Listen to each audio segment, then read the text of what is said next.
Oh, well, that was a rather abrupt end to the music. But hello, everyone, and welcome to the inaugural Team Talk, PRs, draft recap, etc. stream. It's 2024 now. We've had, what, 3 seasons of this now? I think, 3 seasons. Hello, it's Takur, and I'm joined by Tom Sprite today. Maybe have some guests later on. But yeah, we're going to try and keep this brief-ish, 3 hours. It was a lot longer last year. But yeah, we're gonna go through all three divs, all of your drafts, and whatever comments have been sent in by the captains, etc. Should be a good bit of fun. Absolutely. Glad to be here. Let's hope we can keep the timings a little shorter than last year. Yep. Yeah, lots to get through as well. Some cool drafts. Right. The agency classic music. It comes on. We've started now. Right, yeah. Currently, all the stream can see is just the sort of view of all 30 teams we have there on the divisions, which is pretty cool. Some of those logos. I do actually like how Lancaster have actually somehow managed to be like side by side onto this one, which is cute. But anyhow, we'll jump straight into Zerndiv, I think, just to keep things on track.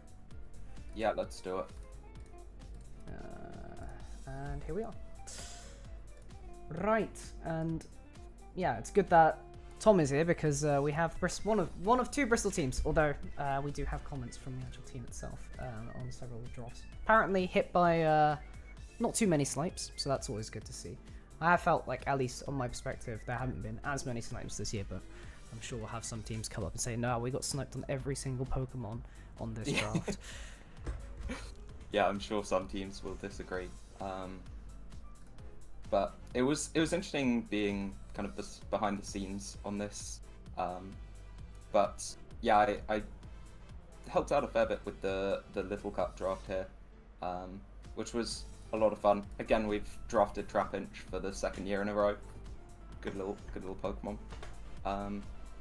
Equally, the Paldea Dex draft I felt went really well. I don't know what you think, Takur, but at least to me, I'm really scared of some of the Pokemon on there. It feels like we've crafted a really nice offensive draft. No, yeah, I'm a fan. I mean, there's some. I mean, the defensive issues aren't too bad on this. At the end of the day, you have spikes on it. You have all the stuff. I mean, Tusk is Jesus in Paldex, so you're already winning on that front.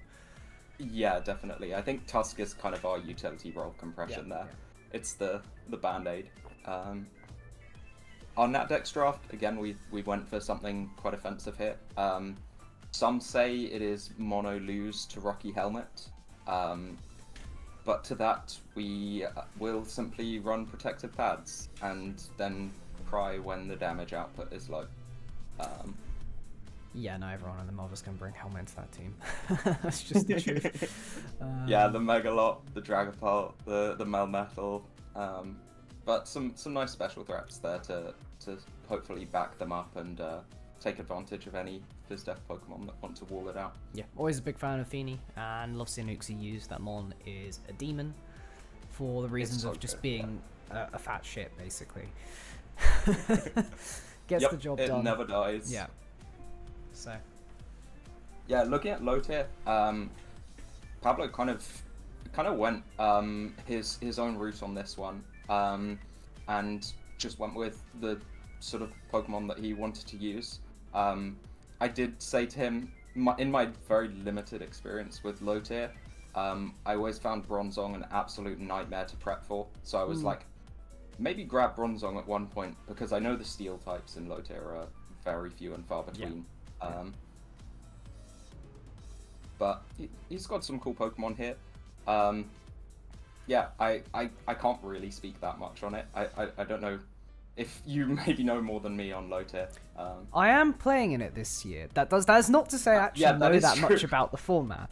However, yeah, I think the top end's fine. It just got a little bit weird in the middle with some of the mons there. I'm not too sure, but yeah, I guess. But that's probably just because I don't feel like having a super middle heavy draft is really the way to go with low tier with how the tier list is, but that's my take on that. Not to say that you can't just pull stuff off, because I think Heracross is completely busted, so yeah, I think, well, we'll probably see maybe a few Pokemon that could be argued are a little bit busted, but we'll get to that. Well, I'm sure. yeah. The more we cover low tier, we'll get onto that. I have some comments to say, which are slightly directed at Sean in jest, but anyhow. We love you, really, Sean. Yeah, and then doubles. I was not part of the drafting process for this at all, actually. But I mean, I see Ogapon Wellspring and I see Raging Bolt, and I'm thinking, okay, we're looking pretty strong. Those seem to be good Pokemon. Yeah, I mean the support's there. It's a bit weird on how you want to play this one out, but the game plans are. I would have liked to see more fake out pivoting when you get something like Raging Bolt to really enable setup sets. So that is one element that is kind of missing. Because yeah, Weavar's great, but it's actually stuck on the field after it clicks the button, which is not really ideal considering how squishy it is. But the offense is there, so depends on how you play things. Yeah, nice. Well, I'm off the Bristol Bidoof crew officially this year, so hopefully they'll manage to have some success this year now that they've gotten rid of me. Yeah, and a quick little quote from Captain. They're pretty happy to be actually captain for their first Types League, so I'm very excited on that front, and of course excited to see them actually getting onto games. 100%. So, big up Ava captaining. Ava. We'll move on to one of two Cambridge teams, Crawdance this time. So I did have a quick brief look through some of these, and some of the drafts are quite scary, to say the least. I'm looking at you, Doubles. Somehow managed to not only get Flutterfish, but also get the Rillaboom at the same time, which I think is absolutely heinous. But That's so scary. And yet, in the first game, maybe I shouldn't spoil it, but neither the Fluttermane or Chi-Yu actually came out in the game, and it was a 2-0 win. So if everyone that hasn't watched that game, I would suggest going into Doubles Replay and seeing which featured Shipmon actually managed to pull off the sweep. Yeah, well, of course, the Cambridge Crawdance, if I'm not mistaken, last year were 8-0, top of the Eviltile division, plus 83 differential, I believe. So, yeah, they'll be looking to start strong to continue some good form from last year. Yeah, I mean, looking at Little Cup, there's a nice little. Wait, this is the winning draft. It's got the Cosmog. Oh my god, it's got Nebby. That's true. It's already over. Yeah, they've definitely adopted the Little Cup approach of 3 Pokemon that are as cheap as possible, and then just as top heavy as you can. And yeah, some really scary Pokemon here. Of course, Corphish, really hard hitting water type to back up that Ponyta. Toadschool completing the Firewater Grass Core. Tyrant, so they've got the double DD. I seem to remember there was a team running around on maybe Gen 8 ladder that was double DD and very heavily resembles this draft here. So it's pretty insane to be getting like ladder strength teams. Of course, with the price of a little less flexibility with. Yeah, the threat of that team is the damage output. I would have liked a bit more momentum, and I think there are some awkward elements here that you kind of have to play a bit more carefully because your defensive pieces just aren't as good. But it is LC at the end of the day, so. Yeah, we have seen All Guns Blazing kill do well. Yeah, then in Paldeadex. Very similar actually, in terms of play, with the 2 Spectres and the big fightings, but. Yes, very true, actually. Got some good Spectria believers here, which I appreciate. I love Spectria. I think it's so good. And Urshifu Single Strike with Terra, which I think is a lot less of a fraud than the base form. Yeah, no. Base Single Strike and PDEX is definitely a bit of a fraud. Terra's fine. I think some people don't like it as much, but once you start seeing stuff like Terra Dark Wicked Blows off of 0 boosting items do like 50% to resists, you realise that this mon is actually quite frustrating to deal with sometimes. Yeah, and of course turning that fairy weakness only into 2 times, meaning you might live a hit occasionally. Yeah, or just the setup sets, obviously the good old SD Trailblaze, which is pretty good if you can pull it off. Just takes a bit of time to get going, which it can be a bit of a problem in PDEX because of how fast the format is, but if you do pull it off, it can just win games. Yep. And then in Natdex you've got the Terra Florges, which is Really fun. You can do stuff like Terra Grass, and it finally gets an actual ability. Or of course, you can give it coverage with Terra Ground. Can go Terra Poison to enable some calm mindsets. And then the Alolan Golem in there, and Slowpoke, of course, featured Chipmon. It's actually a pretty good 1-pointer, all things considered, for what it does. Yeah, I said that and realised, actually, maybe one for game the price. It can do something. Yeah. Definitely. Low tier I'm a bit sus on, personally, on this one. I think Alolan Milk for 20 is a total fraud. Really? Yeah, I do. I don't think it's worth 20. But prove me wrong, is what I'll say. There are some strong offense, like Chandler, Ribombee, Archeops, so...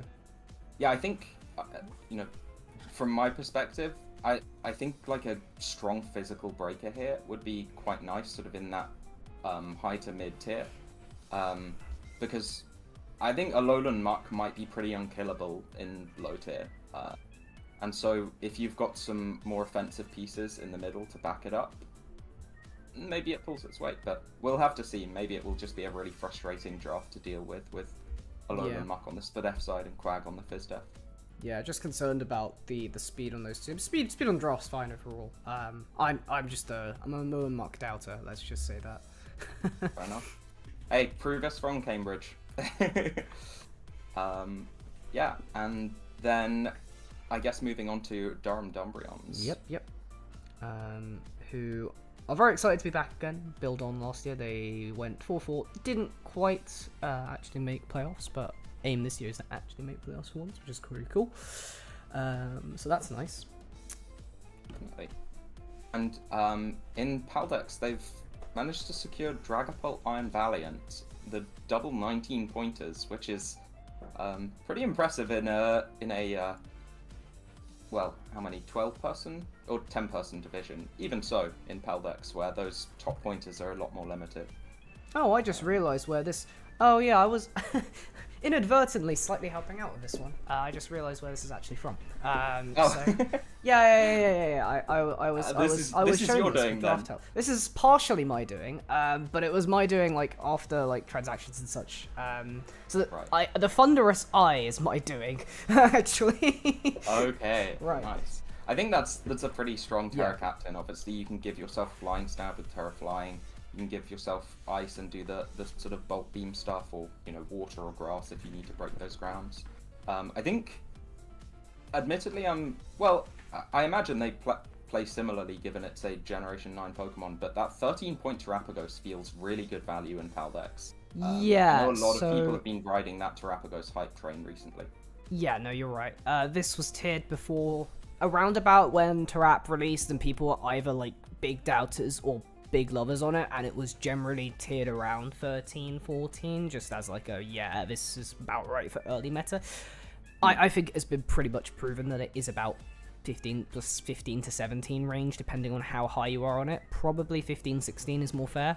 So whoever did draft Pagos has managed to get a good discount on it, since it is one of the premier rapid spinners as well in the tier, which is a big thing for it.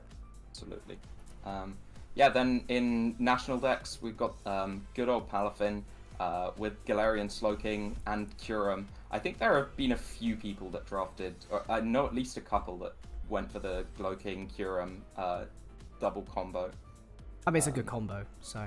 Absolutely. And then two really good Terra Captains here, I think, with Comfy and Hisuian Electrode. Obviously, there's a little more counterplay to Comfy these days with stuff like Psychic Noise. But again, two sort of tried and tested Terra Captains, and a nice Hisuian Zoroark in there.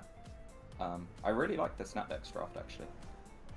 Yeah, no, damage there. I think maybe plays a bit slow for my own liking, and the damage is somewhat centralized, but you can source people with some things. I've done Nasty Plot Glowking before, for example. You can really catch people off guard when they're expecting some defensive stuff, and then you suddenly get a +2 and kill their switch in. So 100%. Yeah, it's definitely more sort of patient, bulky draft, I think, but some big threats. Low tier, Gallade, and Crobat as well, which you've got some really nice speed there with Crobat, and then obviously Gallade, big setup threat with sharpness now as of this gen. yeah, definitely in contention with Heracross as like the top two fightings of low tier, which should be putting out a pretty big impact in this format, I would imagine, in general, with just how strong they are offensively, with the obviously middling speed, but that's both mods actually have access to speed boosting. So yes, with Trailblaze now, and Gallade has agility as well, I think. That's it. Nice. And the little Ekans doing its best. Yeah, and then doubles, Ogerpon Halfplane, good old Lando T, bit of Intimidate there. Yeah, having built around Blastoise a couple of years ago now, I think it's a really fun Pokemon in doubles. Yeah, a little bit nerfed in PDEX. It is VGC, isn't it? Yeah. Yeah, so it doesn't have moves. Follow Me, which is the big thing that sucks on this Pokemon. But it is still very much worth 10 points because it still gets all the other utility it used to have, and of course can still pull off Shell Smash sets. You have to be aware of that. Because if VGC only needs to get 4 kills, so Blastoise maybe even picking up 1-2 kills, Water Spout, Muddy Water will probably just win you a game if you're not careful, basically. Yeah, and you've got the Follow Me on Ogerpon as well, actually, which is something to keep in mind with the setup Blastoise. Sunny Days available from Thunder Eye, so the support is there for it. And then that 3-point Dugong, which I think was it drafted in all 3 divisions? I think it was. It's definitely one of the best. Everyone value saw that tiers, one team running around on ladder. No, it's good. It's good compression for the yeah, price. like Fake Out, and you can do like, well, you might end up killing yourself, but maybe something funny with like a weakness policy Lando T with Ice Shard Dugong. I don't know. You could just do it with Jet. Might be better on Thundy. Oh, true, Jet. What about that? Yeah, you can do it with Thundy as well. Yeah, whatever works. The pieces are here definitely. And then has this Little Cup team already played a game? Or am I thinking of another Scraggy Magnemite team? If it has, I haven't seen it myself, so. Yeah, but Scraggy Magnemite, really strong top 2. The team, well, I guess Cutie Fly's pretty fast actually, provides some nice speed there, and you've got set up with Woobat, though some people have called that Pokemon a fraud. It's not me. But I think it's better on Grookey teams. If you have the Grookey, it's just you get the Grassy Seed +2 defense, and then it's just free. Because after you get 1 CM up, you're just +2 on both defenses. I'm a bit more skeptical if you don't have Grookey. That's for sure, because I think it's a bit harder for it to actually get those setup opportunities. But it could definitely pull some stuff off. And yeah, Drillbird gonna be spinning a lot, but keeping Sturdy up for Magnemite, that type of thing. Rocks off the field for Cutie Fly and the aforementioned Woobat. Chat has informed us this is not the Scraggy Magnemite team that has already played, so there is okay, another one. We'll get to that. Yeah. Cool. And Hull with I love this logo and the whole team name, the whole brand, phenomenal, excellent effort from Hull. I have a quote. They are apparently Hull. They're being forced by Owen at gunpoint to go by his dross. They hate Grimmsnarl, Duraludon, and Bennett, but our families aren't safe, so what can you do?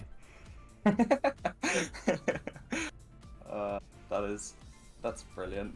And then, of course, here that being the Paldex draft. Although I guess 4 points Terra Duraludon. I guess it comes with the opportunity cost though in Paldex, where you could be terroring a much sort of higher point Pokemon maybe and getting some value there. I don't think it's too bad of Taunty though, because that's a Terramon that you really do want to be terroring the majority of the time. My general principle when you come if you get an exceptionally high tier Terra, like one of the 19 to 21 point Terramons, I prefer that you get something a bit cheaper that you have for niche circumstances, whereas if you get sort of a more balanced Terra team, then yeah, maybe you can get 2 mid ones, and then the opportunity cost of losing your top tier Terra isn't so bad. Makes a lot of sense. And then, well, it looks like the game plan here is going to be sort of hazard stack, pivot around, get some status on some Pokemon, and then go for that Zamazenta Crown sweep.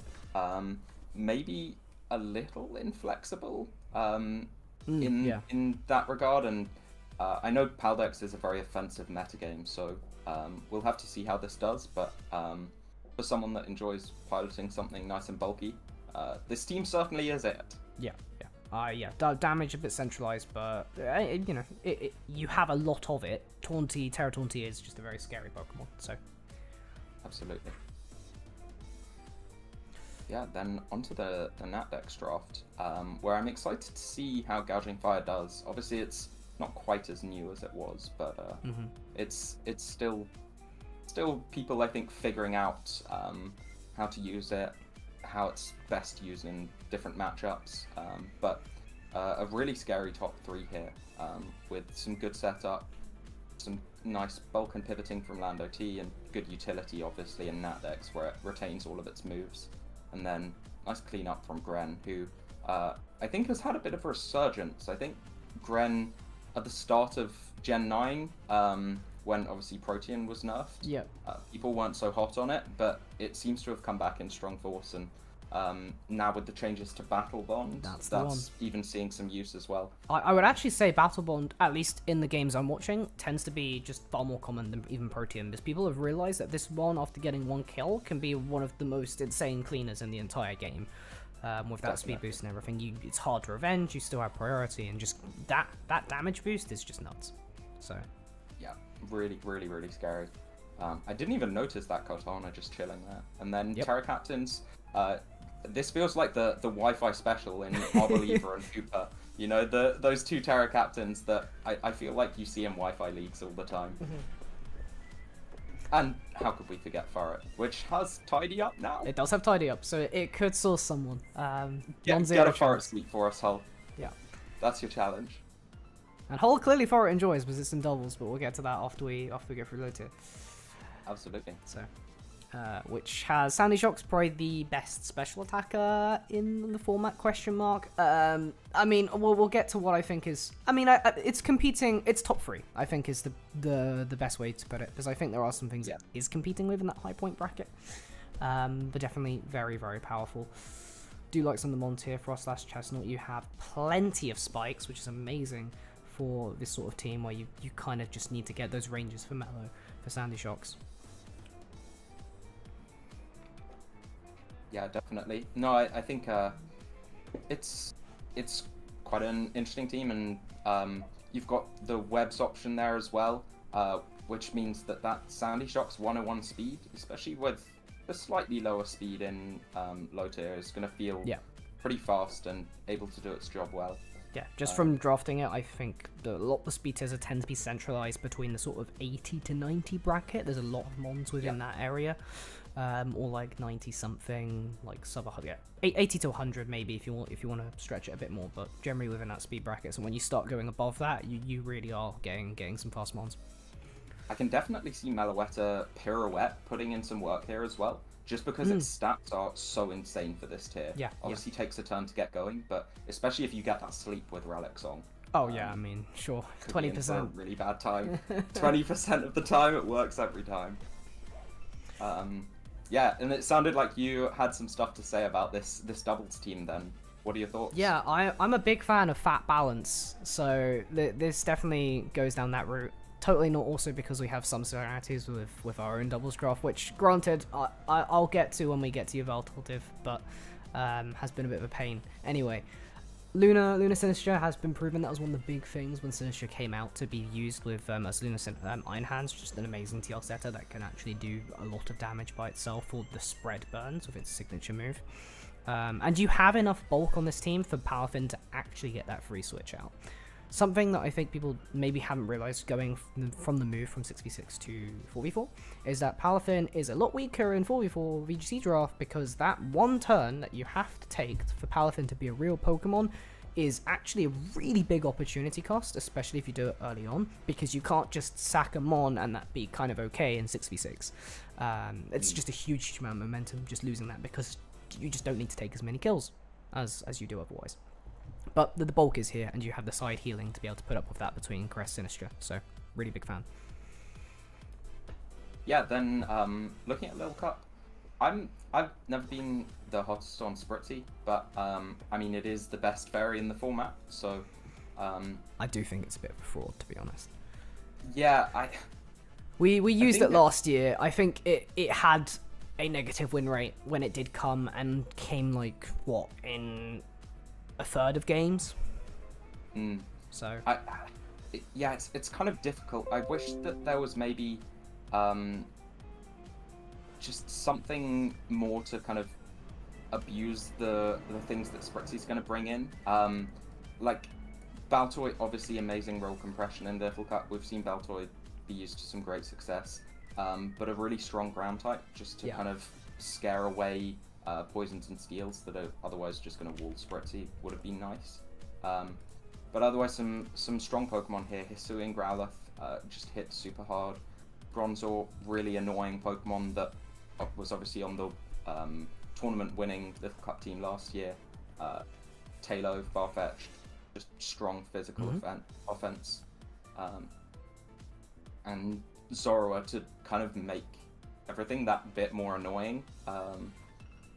yeah, it's great with the fightings because you can't always click the psychic move for free into that, which is a lot of fun. And it's actually really offensively capable in its own right anyway, if you get a nasty plot on it, for example. I think moving on to Imperial College. I do love London, this logo. which is I a good have name. to say. Really good logo as well. Big Yeah, fan. definitely. And is this a rebrand? I think we had 2 Imperial teams last year. Yeah, there was Imperial and Phoenix, which are in Zygarde this year. For the love of me, it was a Clodsires team. I think it was a Clod Yes. logo. I don't remember. Imperial Cloddage Clodsires. Yeah, there you go. That was it. So, So I think this is a rebrand. yes. But yeah, they have gone for the Terra Iron Bundle in Paldea decks, which I'm not really sure. Is this Pokemon good? Is it not good? It is 80% at the time. But not necessarily when it's Terra, because you can get reliable stab. Obviously super fast, super strong, has pivoting, but just whether it is necessarily will be worth those full 21 points, which is a big increase on what you pay at base. We'll see. But I'm a big fan of Annihilate. I love that Pokemon. Look, I can't really comment on the Iron Boulder Wash jokes. They've been going round, but hopefully Imperial College London will restore some faith in Iron Boulder, because it's been lacking recently. It is definitely lacking if it's not a Terra Captain, that's for sure. Thundy T though, really strong Terra Captain, I think. Again, I feel like Terra Electric type Pokemon are just they're all reliable. You know, there's a reason why Jolteon's such a popular Terra just Captain. click the Terra Ice and then you have perfect coverage. Bam! You don't even need to worry about it. And yeah, that is something that Thundy T wants to use. All these fast electric types really, really love that. 145 special attack and after a nasty plot on agility is devastating. So 100%. And then moving on to another Terra Captain, which I love in Nat decks, which is Terra Rhyperior. Nah, Terra Articuno is the real one. I've seen this thing put in so much work in P-Decks. Terra Really? Articuno. Yeah. This mon is actually surprisingly good as a Terra Captain. Damn, so two really strong Terra Captains there in Nat decks, which is nice, making use of that low tier Terra value. And obviously another Iron Bundle here, paired with a fellow Paradox, Iron Valiant. And a Chi. I mean, the amount of special offense on this team is just nuts. I do worry about getting stuff in safely, because your defensive core is kind of a bit awkward, but it can be patched up with your Terra Caps and such, so I guess it's pick what you want to come to the matchup and then pick your offensive ones. I'm sort of looking at this and thinking, if Stone Edge is hitting, things are looking rough, but I'm sure there are ways around that, and obviously with strong Terra Captains you can change the matchup in your favour. What do you think about this low tier team then? I'm going to say Armor Rouge is not worth 20 points, even more so than Alolan Muck, but outside of that it's pretty okay. Swampert is one of the best roll compression mons in this format, I think. At least from my own judgment and off of what I see on the board, Aerodactyl is basically like Dragapult fast in this format with what 130. You're not getting much that's outspeeding it, and it's basically just the Electrodes and Excelgor. So yeah, definitely. I think probably doesn't hit as hard as you might have assumed with Aerodactyl, but it has boosting. Otherwise, yes, that is true. It's got Hone Claws, Dragon Dance, that kind of stuff. But I do love Swampert. I think it's great. Yeah, and it hits hard too. Sneasel as well, I think is... I've seen that Pokemon put in some work, even in sort of full board National Dex formats. So I'm sure it will be capable here in low tier. Good speed, good attack. Poison Touch. Up options. Poison Touch as well, yep. So some good stuff there. Yeah, all around there.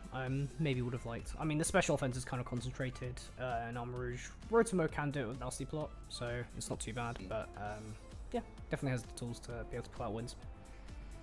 And then in doubles, we've got Double Genie Rain with our Chaladon, Overquill. Even Pikachu, I'm thinking for that sort of low-cost Pokemon. Oh, it's good. Lightning Rod on teams with water types that don't want to get anything that doesn't want to get hit by anything electric. So having Torn plus your waters with a Pikachu, just say, okay, well, you can target me here, but if I switch into Pikachu now, it just gets redirected, and then I have Fake Out Pressure the next turn, which is really scary. Doesn't have Follow Me anymore in P-Dex. If it got Follow Me, it would actually be a bit more expensive than 5, ironically, but yeah, it's still a very, very scary thing to have in the back if you do see it on preview. And obviously with free Terra in this VGC format, they've picked up the Gothorita, so maybe we'll see some Perish Song plus Gothorita. Yeah, Politoad's there for it, so it's a really nice mode to have as an option. 100%. And then this is really scary in Little Cup. Diglett Glimmet. I was already looking at Glimmet in 13 and thinking, that looks like a really nice Pokemon. And so with the Diglett there as well to trap and remove Steel types, which admittedly Glimmet does have Mud Shot for and hits pretty hard within Little Cup, but to just be able to sort of spam a Meteor Beam or a Poison move without worry of Steel types is so nice there. Yeah. The few that there are in LC, but yeah, Diglett, Diglett's just annoying for removing anything that you really need it to. Very, very good revenge killer. So I think I'd like to see maybe a little more momentum, but I guess Galarian Meowth can do it. Impidimp now has Parting Shot, I believe, even in Little Cup. Yep. So there are a couple of options there, and obviously you can just stack a Pokemon. A bit more momentum would be nice, particularly to get something like Clamp-Hole position for a Shell Smash. But Impidimp screens are there, so I can see it being somewhat scary. If screens are up, but the counterplay is there in draft, either through something like Brook Break or Defog, so... Yeah. Or other things like Red Card, but... Anyway. Get on to John... Is it like Jahone Moors? I don't know how to actually pronounce this properly. Because it's Ho-Oh. Joan Moors? Like Ho-Oh? Yeah. I'm going with Joan Moors. Joan Moors, okay. Any of you in chat from this team, correct us. Yeah. But is that a first pick Terra Espathra, or is that like Grace Transactions? I don't know, but all I see is cheese. Between Espathra Cyclozar, and you have Final Gambit Staraptor, and even King Gambit without Terra, plus in the end game and everything. I see what this team is trying to do. This is really funny, actually. Yeah. And I mean, I think Okie Dokie for 7's actually kind of cheap. I don't know. I kind of like that Pokemon. But obviously gets a lot better with Terra. It's a great Terra cap if you want to put it on as a secondary, but they've opted for the Staraptor here, which is perfectly fine because you click Reckless Brave Bird or Double Edge and it just kills something. So. I'm from Joan Moors. I don't know either. You're good. Right. Glad we've clarified that. Then getting onto National Dex and Glamora Golden Go. Where would we never be before without seen this combo? Yeah. And then double pink blob with a Lomomola Chansey. Got a webs option with Rabombi. Big Pterodon and Diplin as well, which has some good bulk and can get rid of that 4 times weakness. You know what? I'd say it's the a decent, team's a decent little balance. slow. Yeah, it definitely is. Definitely on the slow end. Your elite speed It's going to be is relying on webs. your elite speed is Rabombi / Inteleon, which it's not ideal, but the tools are there. You can play out the game a lot. I mean, it's Golden Go Spike Stack at the end of the day, so if you can keep preventing a hazard removal, then you're golden. I'm excited to see how Pterodon does. I know we sort of freed a few big heavy hitters in the low tier Terra format because they tend not to get drafted. And so seeing Pterodon drafted is interesting. I hope it does well. Yeah, big hitter, that's for sure. And another one of those big hitters is Hiswin Zorok.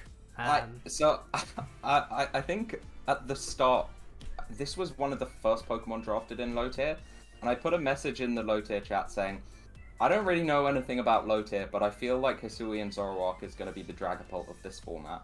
And I think it's a little maybe broken, potentially. I don't know what you think. My opinion, based on the judgment of an external person that I have got from, is said that the top 3 in low tier is Hiswin Zoroark, Heracross, Gardevoir, which is in 16, cheaper than Espeon, by the way. So we'll get to that as we see the Gardevoir drafts pop up and such. But Hiswin Zoroark was the number 1 out of those 3, and was like that thing should have been banned. Basically, was the sort of opinion that I got on it. So expecting it to put in a lot of work. Definitely. And it's got as well as sort of Staraptor there, Paldean Tauros as well, which I've seen put a lot of work in low tier. So some really big threats as well that it can either disguise itself as or work alongside to open teams up. Yeah, definitely there. Perhaps defensively a bit awkward, but that can happen with low tier anyway, because you don't necessarily have the best options for it. But the mons are there. I think Appleton's really good, actually. So nice. I think I cut out there for a sec, sorry. That's alright. And then another Clefairy enjoyer in doubles. Always love to see Clefairy or Shifu. Then. You good? Can you still hear me, by the way? I can still hear you. Can you not hear me? We have stream issues. Apologies for some technical difficulties. I could hear you the entire time, so. Oh, okay. No worries. I couldn't hear you. Okay, right, sorted now. Well. On to doubles then.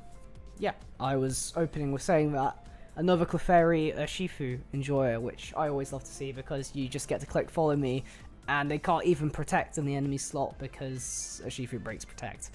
So that's so demonic. It just forces. It's one of those combos where you can just force damage, if the spread moves on the enemy side aren't good enough, which you have Friend Guard anyways, so it's getting reduced with Terra. So very scary. Yeah. They've gone quite sort of well, they've got quite a few sort of mid-cost Pokemon here. I don't know. Well, I think like Arboliva and stuff is pretty nice. Obviously, you can set that grassy terrain and stuff. But I know, well, at least from my experience, and was a little controversial at the time. It felt like the VGC board, the sort of points felt quite tight for getting those mid-range Pokemon in. So we'll have to see how this style of drafting does. Yeah, definitely. Makes a change from those sort of 5 big Pokemon drafts. Yeah, they have gone both ways. I mean, we tried to avoid as much as possible by taxing the top end to avoid like super top heavy drafts, which I think overall we have achieved. Because some of the stuff that I've seen in other VGC leagues that aren't 16-person pools, or most recently the Smogon draft VGC, which has had some of the most ridiculous drafts I've ever seen, which aren't necessarily broken, but you also shouldn't have like legit like 6 Pokemon that are actually of a real VGC team. We just shouldn't have that, basically. Yeah. Or at least I think it's against the sort of spirit of, I guess doubles draft, or at least the reason why I would want to play something like this is to actually have those top tiers, but still add in a little bit more rather than playing an actual VGC team and then changing the moves each week. Mm-hmm. And then onto Little Cup, where they've got Pawniard first pick, reliable, classic, just always does a job in Little Cup. Then Hisui and Voltorb, I'm interested to see. I think it's quite a fun Pokemon. Obviously has that grass coverage now, so is not just useless against ground types. And then a Hippopotas. There are a lot of ways to say it. Yeah. Which It's feels a little strange here. I'm not really sure what it's here, especially given there's another ground type just after it in Swinub. Yeah, I'm not sold. I think maybe if you grabbed some Sand Abuser like as attack on and say, okay, you know, it's an extra mode if you want to have it, which can be quite scary when you have to say, oh, I have to prep for this, but I also have to consider Sand as an option if I get screwed over by that. So maybe something to do in transactions depending on how things play out, but at least the top end's pretty good. Nice. Okay. And then on to Katsuie. Which I also think is an amazing logo, so props to them for that. Yeah, it's great. I love the Tatsugiri. Yeah. Great Pokemon. And when I first saw it in game, I was like, it's literally sushi. And then I thought I found a shiny one, but no, it was just a different color. They just have different colors. Yep. And they've opted for Rain in Paldea decks here. Which, yeah, I mean, it's got all the components that you like to see on Rain. I think Zapdos is fantastic. Obviously, you can go offensive or defensive. Sizzle gives good pivoting. I mean, that Terra Archaludon, I'm expecting that to put in some big work. Obviously, terrorized OU, but... Terramon on Rain is like the whole reason why this archetype is viable in PDEX is Terra Archaludon. So big time. Yeah, and then, you know, you've got your classic sort of Barraskewda there. And Overquill too as another Swift Swimmer, which is pretty fun. I think I would have preferred to see Terrascuda over Quill, but I guess it's preference, so... Yeah, I think I agree. But I don't know, maybe the points wouldn't have worked out or something like that. It's the same point cost, so... Oh, it is? Yeah. Okay. Yeah, I wonder if maybe we'll see something like a water-absorbed Quagsire. If they, you know, really don't want to lose to an opposing prominent water type or something like that. I imagine that might have come into the thoughts. Also, Rain T-Flame, I love to see it. Yeah, definitely. Hit those hurricanes. But, I mean, we've seen stuff like Charizard Rain work before, and Talonflame can do similar stuff. Speaking of Charizard, there is one in that dex. Yeah, there it is, the double weather. Yeah. Yard Sun is... look, I like Yard, but it's not the best Sun setter for a team that really needs a setter. There is Klefki, so it's not that terrible at the end of the day, but I'm not a huge fan of having Yard as your primary Sun setter for stuff like this, but Sun's an HO, so you just gotta play it that way. Yeah, 100%. I have seen Zard Y, you know, put in a lot of work in draft, but I think it definitely tends to work better on a team where, you know, maybe you've drafted a Raging Bolt or something like that you were going to draft anyway, and now, okay, maybe you can give it a couple of turns of Sun at some point. Whereas this has kind of gone all in on the Sun with the Terra Venusaur, the Walking Wake, Great Tusk, Roaring Moon, even something like Terra Alolan Marowak, which I imagine is wanting the Sun boost to its attacks. Yeah, I'm a little unconvinced, but otherwise the Pokemon there are really strong in themselves. Yeah, absolutely. So, yeah. Well, people might disagree with Roaring Moon, but no, Roaring Moon has its place. That's for sure. But yeah, Roaring Mid discourse will always be going around no matter what. That it will. Then in low tier, we've got a first pick Gastrodon into Hatterene, Tinkaton. Definitely have avoided some of the top tiers and gone for a more sort of balanced mid-heavy draft here. What are your thoughts? Yeah, I'm not sure how it'll play out, but I guess you've picked up some of the better defensive mons in this format. So if you can make good use of that, then that's fine. I'm a bit concerned on maybe the damage output's not that awful at the end of the day. It just feels a bit, I don't know. There's just something off with how, I guess, balanced it is. But I think maybe that's just a playstyle thing for me, especially on the momentum end, because it's kind of just Jolteon Dodrio. So, having said that, I think those two in themselves, Jolteon and Dodrio, can put in a lot of work. I think Dodrio is actually really strong for 9 Oh, points. it is offensively, yeah.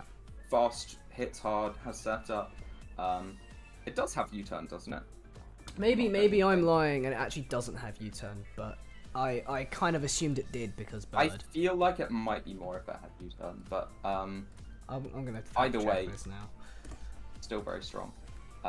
No, it doesn't have U-turn. I take it back. Unfortunate doesn't begin to describe. But you know what's not unfortunate is that Hisuian Arcanine and Chien Pao duo. I feel like those could be really taking some names in this doubles draft. They already have. If you haven't watched the doubles replays, I would suggest they go in there. Oh wait, yes, I did watch this one. This was the game that got played. Yes. Hisuian Arcanine has already taken names. Big up Fantasy. No one has actually drafted a certain Arcanine in Fantasy, but Really, that's surprising. it's done pretty well. So yeah, yeah, no, they did really well in week 1. Yeah, I mean, I've always been a bit of a Valiant hater. I don't know. Maybe you can explain to me what it does in VGC. it's just it's a fast nuke that gets Hypnosis as well. So you can run Speed Boost to Hypnosis if you need to. I don't think there's any gravity on this team, sadly. But there have been VGC quote-unquote cheese. It's actually pretty good cheese on ladder before, where you just run Sandy Shock's Valiant and you just click Gravity Hypnosis on a bunch of things. Yeah. But yeah, it's a fast nuke that can do that. Has a pretty good support move array, so if you position it well, it can actually do quite a lot. Makes a lot of sense. And with Tinkerton as well, you get that nice Mold Breaker fake out. You've got Encore support again. All of these with Mold Breaker, so you're not worried about Magic Bounce or something. Big up Feint. Feint, yes, true.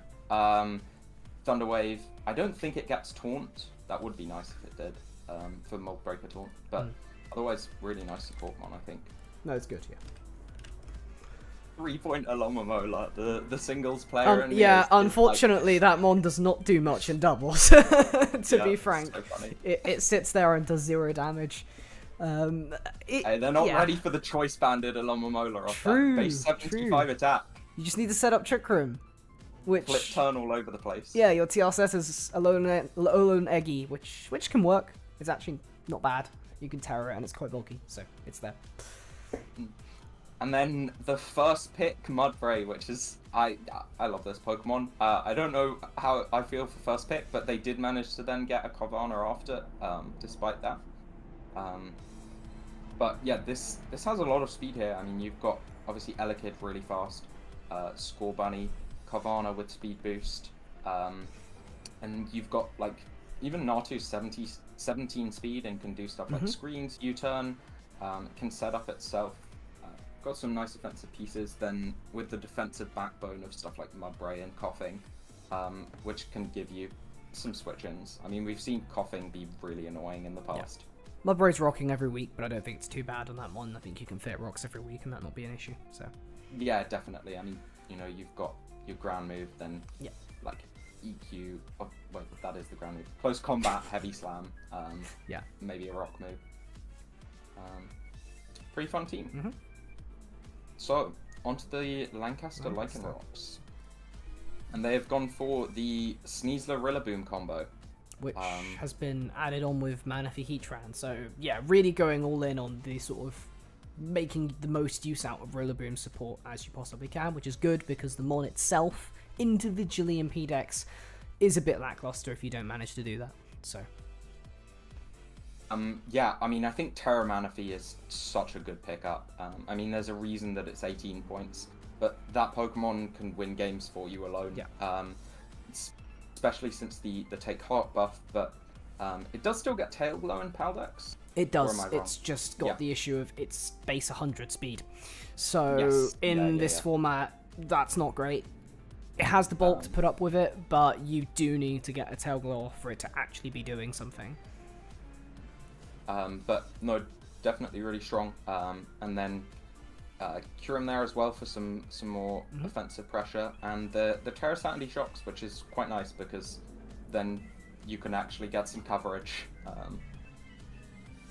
Yeah, and it's a great spiker for this team. So Add that 3-point Unburdened Driftlin looking quite nice as well. Although maybe not so much a threat without her. We'll have to see. yeah, can't. Another rain draft here though in Nat decks, with the Archaludon once again, but obviously can't Terra here in Nat decks where it's low tier Terra. So instead opting for Kilowatt Drill and Floatzel, which I think are again two really common Terra captains. Yeah, absolutely. And I have just noticed the Rillaboom below that Rain Core, which is Really nice for our Caledon and Raging Bolt. yeah. I like it a lot. Makes that setup a lot easier with Raging Bolt, and similarly with Archaludon, providing some recovery. No, Yeah, it's and pretty cool. reducing And EQ the damage. Shed Tail Orb Yep. one.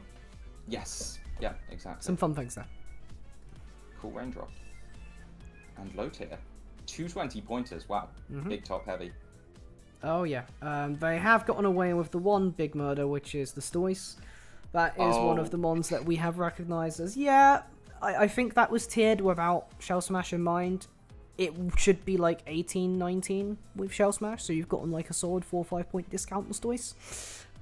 So props to the people that actually clocked that one and picked it up early enough before other people noticed. So that's the big one. So really you kind of have like 3 really high point mons as a result of that. So that's scary. Yeah, I was looking at that and thinking, how have they managed to get such a strong team with 220 pointers here? But yeah, that, as Blastoise, as you say, providing a lot of value. And I always love seeing a Grafaiai, so much utility. Priority Parting Shot, Priority Encore being a big one. T-Spikes as well, if I'm not mistaken. Really nice team support. Yep, spikes on brambles, you got spin there, so pretty much everything you want for a team like Noivern and Blastoise, where you just want to be hitting those kill ranges as best as you can. 100%. And then onto doubles. Yep, Rapifu, Incin. Smeargle is a funny one. I don't remember what this was originally, but Smeargle was, if I recall, a Grace trade. I'm glad to kind of see it, at least in one div, because it's a funny mon to watch. But, yeah. I don't think it's actually... Well, I shouldn't say I don't think it's actually good, because it is very much like you get what you put into it, because it can be anything. So you can tech the right things for the right matchups for it, and most of the time you can't always predict what it's going to end up doing, so I won't last shame year it too we much. saw something like Imprisoned Double Iron Bash for a Melmetal matchup, which was very amusing to see.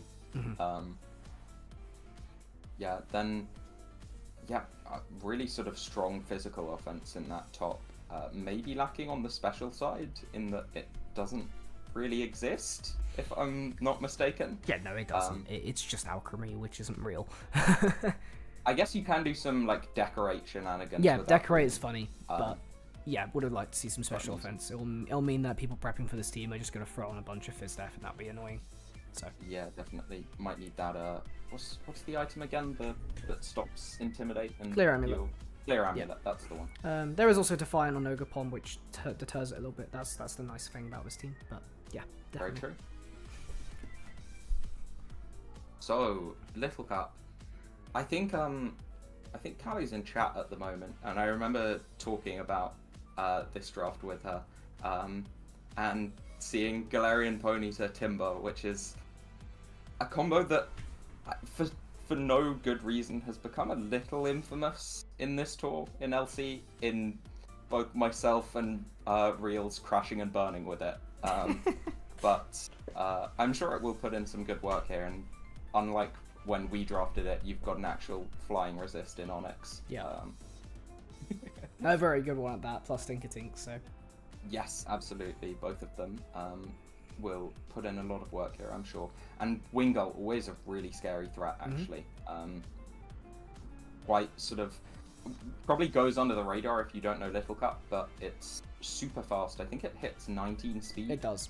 And strong water moves and Hurricane. Yep, It's really hard to switch into. And U-turn as well. Think of it like it's like Iron Bundle, basically. Of this It is like it's Iron LC Bundle, Iron isn't Bundle. it? Yep. Yeah. And Larvesta, which is another funny Pokemon in Little Cup, in that it's physical, and is quite a nice pivot with It's stuff very like good pivot, U-turn, yeah. Flame Body, And recovery. yes, and Recovery in Morning Sun. Fun Pokemon. Yep. So, on to Newcastle Archaludons. P-Dex has the infamous Terra Wellspring, which is just funny for clicking the bonk button and doing 10 billion to something, even through resists.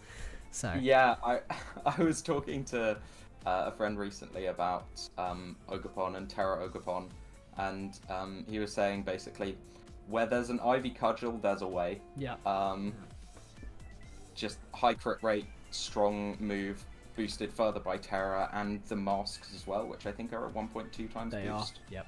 So that's 120 base power effectively. Yeah, really, really strong. Obviously item locked, but you know the upsides generally outweigh the drawbacks. And yeah, some really nice strong Pokemon here. The Petrunt, I really like this pick. I think it's great. Yeah, this one's on Noivern to in there those. with Terra. Yes, yeah. Petrunt has a lot of source. And just blanking physical Pokemon is kind of handy. I've seen Petrunt's 1v1 Great Tusk before, so Yep. It's got like parting shot as well, so it's not, you know, abusable. the downside Gadget is that it's a Bucks, poison without T-Spike, so you do miss out on that. But they've got a Glim, so that actually doesn't matter in this case. I think they're not that worried here. Yeah. I guess it's kind of interesting. Their like main core they've drafted is super ground weak, and then they've kind of gone, okay, slap a Noivern on it, slap a Hisuian Bravery, slap a Go-Go. So like your team is either resisting EQ or it's dying to it, which is quite funny. Which is funny for sure. Which I guess also it's kind of like that decks where they've also got a bunch of EQ weak stuff and decided, yeah, we'll slap a Terra Bulu on it. Yeah, and anyone that has ever played draft before will know the immense problem that is not drafting something that is super weak to ground. I think if anyone just drafted without checking their type matchups, they'd realize, oh, I'm super weak to ground. It's just one of those types offensively that are just really strong. Ground and ice always have been. Exactly. I guess the big ones. Yeah, again though, they've got some interesting value here. I think I remember Tapu Bulu being talked about quite heavily as people thinking that was quite good value. I know it doesn't get Terra Blast though, which is a drawback. Still no physical fairy stab for it. Sadly, yeah. But it gets rid of its dog shit typing, so. We live in hope. And someone finally drafted the Crawdon! We had to drop Crawdon all the way down to 5 points for someone to draft it, but I'm glad it was drafted here. Very funny. Yeah. Low tier big gator. Yeah, I feel like for Alligator's a big player in low tier. Yeah, it was. I have watched this. This was one of the games that was played the other day. It was saucy. Definitely very scary one once it gets the setup going. But I won't spoil the result, but it was definitely able to be handled. So. Not without fault. Big threat. And that's fourth one with Shed Tail or without? I can't remember if we banned this in low tier. I'm going to click on the rules page because I don't remember either. We're being Shed Tail is sabotaged by banned. big breeding. Correct. Okay, Yes. okay. So it is just a normal ground type. But it has spikes and obviously... Steel type. Yeah, the ground Yes. immunity. Ground immunity, yeah, but it does do that job well as a steel type. It does. So then onto doubles and the first size band draft of the tour. Yeah. I Was this mean, go on. I know that there was no. I think that was in a different division. I know that there was a Spam team that that played already. I can't remember if It was this not one, though. this one, if I recall. Yeah. Because there was a Shifu on it. But yes, that was it. Because we have seen the power of Spam already in action. Yeah, if you don't without prepare. wishing to spoil too much. Yeah. Yeah. What are your thoughts? Yeah, it's a pretty solid top 5. Toxicroak is a mon that I just don't think's good in the first place. It has its place, and I don't understand why it's on this team, because it's already weak to Psychic. You can't fake out with it when Side Terrain's up, so I just don't see what it's actually doing. I think it's a waste of 6 You are points. looking at, like, what if the opponent has expanding force here? That is also, yeah. Iron Crown is a quad resist, though. Iron Crown. Yeah. So it is very resilient to opposing side spam. So it's not too bad on that front. Milotic makes sense. I think G-Zap being your Tailwind set, I mean, I guess you got Driftbloom in the end, so it's not actually that bad initially. But I remember before Driftbloom was drafted, looking at this draft and being like, G-Zap is Tailwind? I don't know about that. But yeah, no, it has the tools to be able to do some spicy stuff. 100%. Excited to see how Regidrago does as well. This Oh, it's a year, good one. Last year, I think it won. It was on the winning team it was. for doubles. Yeah. Again, Terra Regidrago in this VGC format. Obviously, it's free Terra, but with preview, if I'm not mistaken. Yeah, with preview, still equally but dumb. Still a big threat. Yeah. Yeah. Very scary. You have to get the lead right versus it, or if you don't have the tools to deal with it on lead, it will just claim 2, and then you basically lose from there. 100%. Yeah, and then onto Little Cup, and we have our first gambler. Ruffles. You know, when you see a Rufflet drafted, there's going to be some gambling. But it can do sheer force if you don't want to run hustle, because it can still pick up some kills. But again, you know, you've got some really scary pieces here. Dwebble. I don't think I'd be out of line saying the best Shell Smasher in Little Cup. No, I think it straight up is because of Sturdy. Yeah, sturdy, and of course the speed as well. Yeah, speed is really nice. Then Staryu as well. Really reliable Pokemon. Spin, hit super hard. Conflict on now with momentum. Into Pharisee to bring that Pokemon in. Did Tarantula go up in price this year? I'm not sure.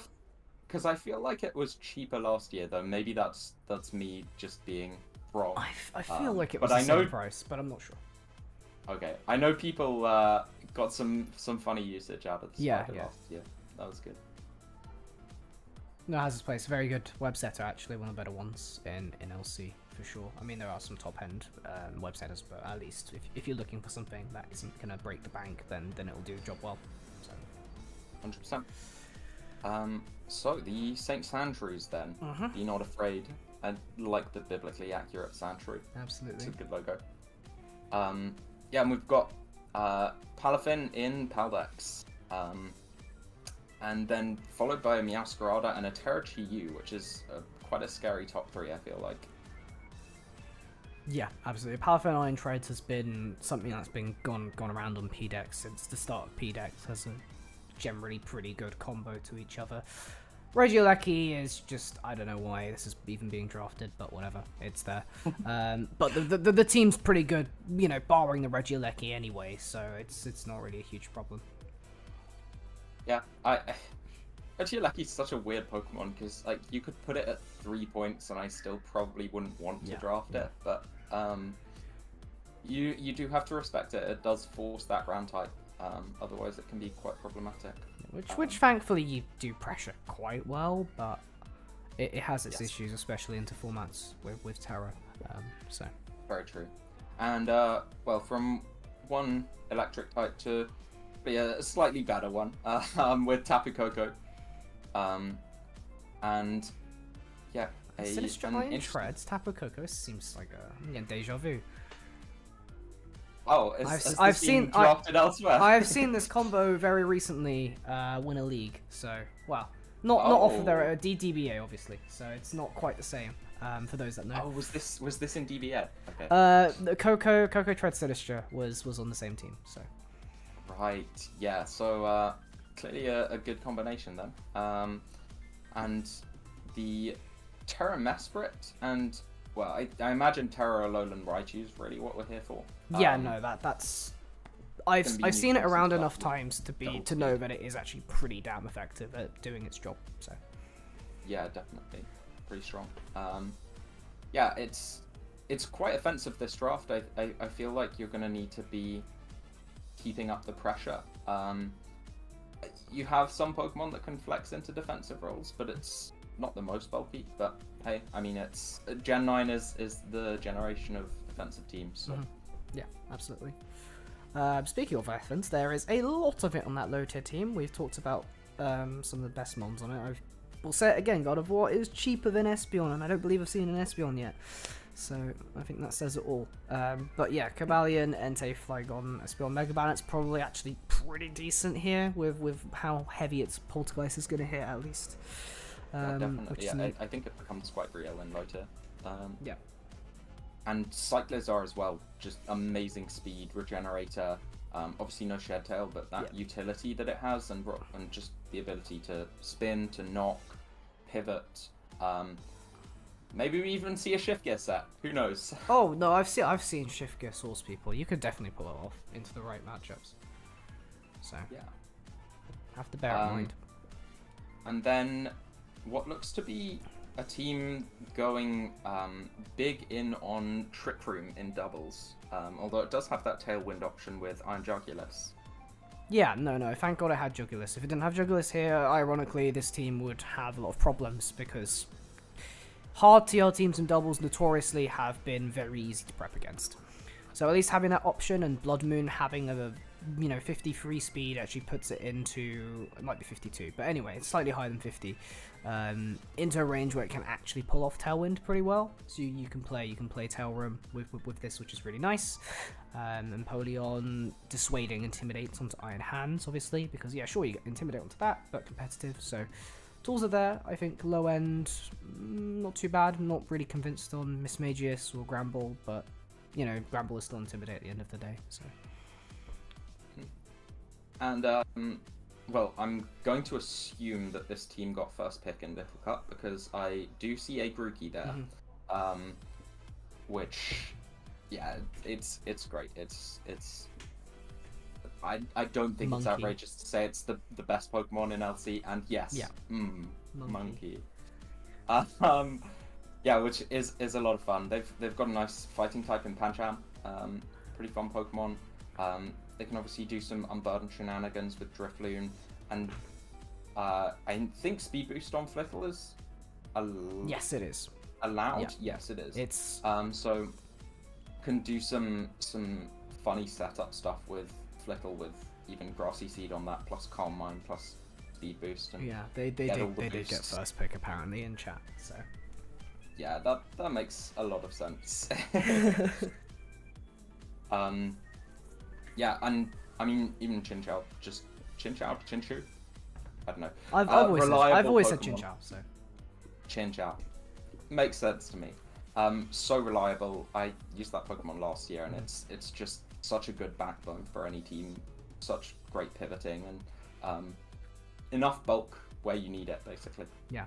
I mean, I will say, just having seen all the LC drafts now in Xerneas, that I think the point increase we've had this year for LCs worked out really nicely for most of these teams. They look a lot more balanced and not like, oh, I have to scrounge for some random low pointer to make things work, which is good. Yeah, I think I definitely agree. Actually, I like the balance that we've got, in that we've got some top heavy and we've got some more balanced. And I wouldn't say I they're see looking pretty useful. Yeah, anything that's particularly bad per se, or at least out of the LC draft where they've been shafted maybe by points or anything. So that's good to see.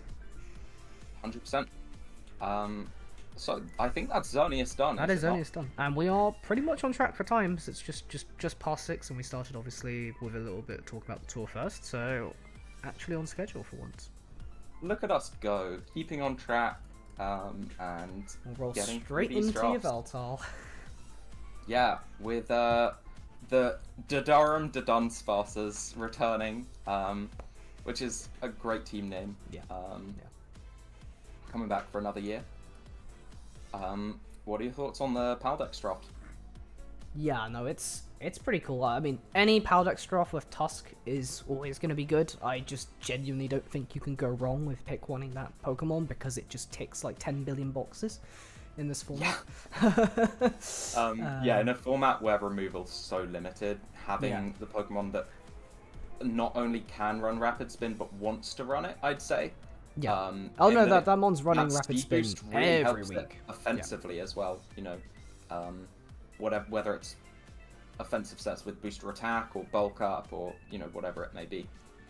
Rapid Spin's great on it. Yeah. Apparently, they originally wanted to do Shed-Tailed Cheese with Terrapagos, but the Cyclozar got sniped, so they didn't do it in the end. But there is a Sceptile. That's a combo I've There seen is a very Sceptile, recently. so it is still possible. It is still possible. Yeah, no, Shed-Tail plus Terrapagos is really a demonic combo that I've seen put in a lot of work recently. It can definitely be prepped against, but it's very funny. That's for sure. 100%. Yeah, so onto the national decks, and it looks like maybe they forgot about Terra Captains. Yeah. Although Knucklestack is a real Terra Captain, but it was a 15-point budget, I think. But I guess that's the cost of drafting a lot of sort of real top-heavy team. Apparently, you don't get pick of the Terra bench right Maril now. has funny Eviolite thick fat calcs. I've been told by the team. Good notes. So Excellent notes. Yeah, then it's Coco plus Paradox, isn't it? yeah, pretty much. And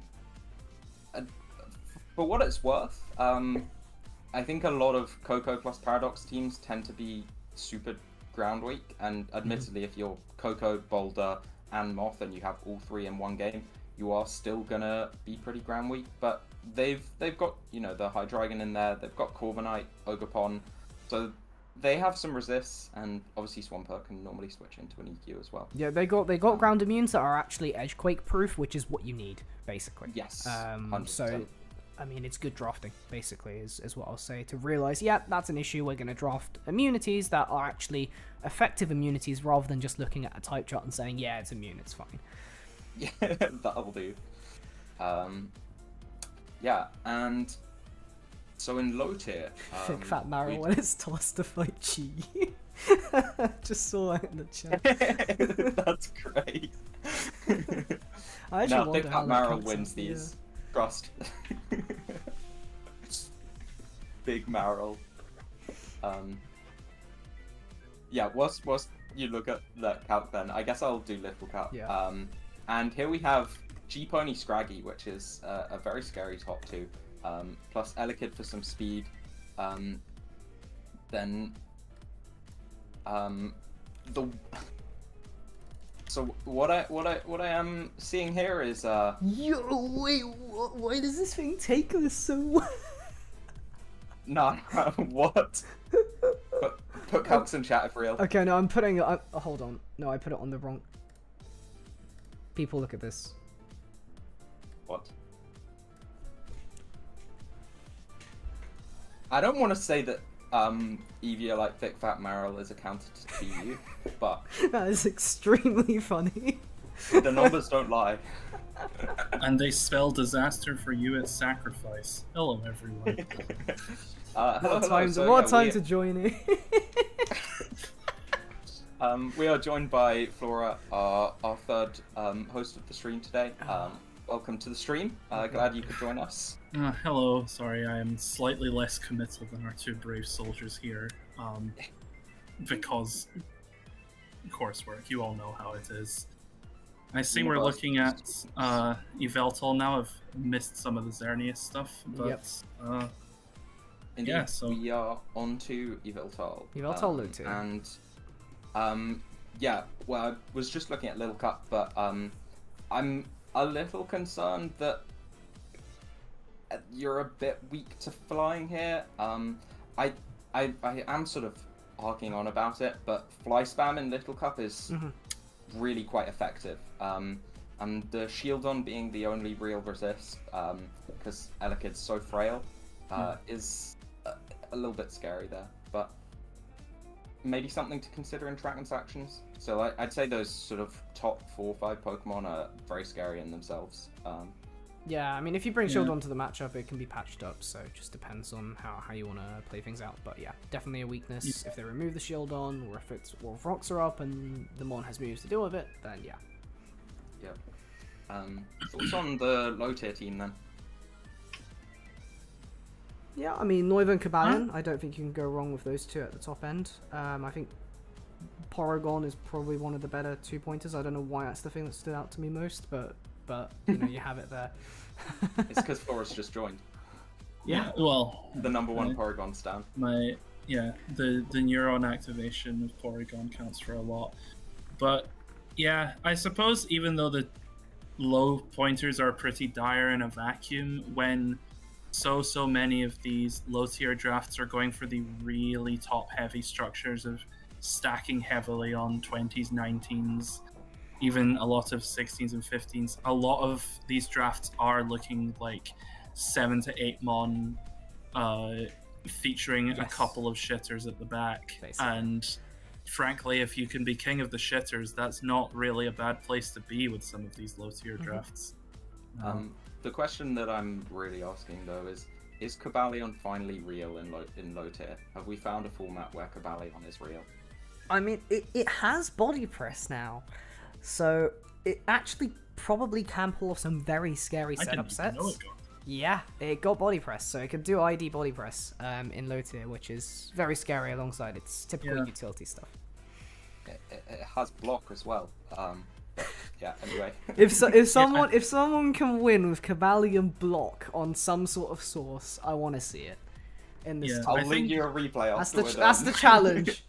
I think there is the obvious, your steal isn't a fairy resist, which is a little scary when you are betting the farm on Noivern, but equally Fezandipity is hopefully going to clutch up here. I'm a little worried that Fez is maybe a tad fraudulent, but that's entirely from overvaluing it in earlier Natdex drafts. It's probably fine because there aren't actually that many good fairies in that much is true, yes, so. And of course not much really you can tech on a Moonblast, so it's not like you have that strong coverage to worry about.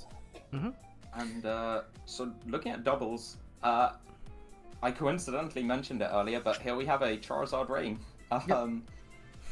It's there. And again, some big tools, obviously the Ogerpon Wellspring, the Archaludon, Hariyama, which is nice for sort of fake out pressure, but also I think it can do some setup itself. Probably. Oh yeah, no, I've used Hatter and Hariyama together specifically in VGC before, way before DLC dropped in a draft league, but that combination just on lead, you get your fake out, Hatterene can't be taunted, you can tear the Hatterene, you could get up Trick Room in probably about 90% of scenarios, Flame Orb then activates, and you have some issues.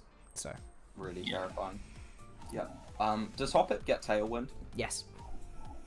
Please bring Tailwind Hoppip to a game. That's chlorophyll. Sun with Hoppip and Charizard? It's a mode if you squint hard enough. It's the counter prep. The opponent brings Sun to reset your rain, and you bring Chlorophyll Hoppip. Anyway, Dura London. Hello. I'm here. Yeah, look, I mean, this was the temp logo. Maybe I'll finish the actual logo one day. Question mark. I don't know if I will. I think we have some nuts, personally. But we'll get into it. I think PDEX is actually the most egregious out of everything. We got... Well, it does have the dog. Yeah. Zamacy Hammerot. Spectria? Yeah. What am I looking at? I don't know how we got this, frankly. I don't know either, and it's not even that bad an ice soup situation because you have a fairly decent backbone of 10 to 8 pointers rounding out the main 4.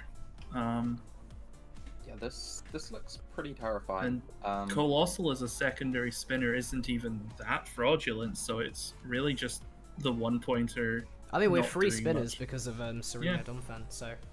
Three I three think spinners. Colossal isn't great, but Serena Oh, and Dom no, Fan will Colossal. absolutely be able to. Yeah, get the job done. Colossal's is pretty fictional, but honestly, taking 3 spinners just to strangle the spinner economy is not a bad thing.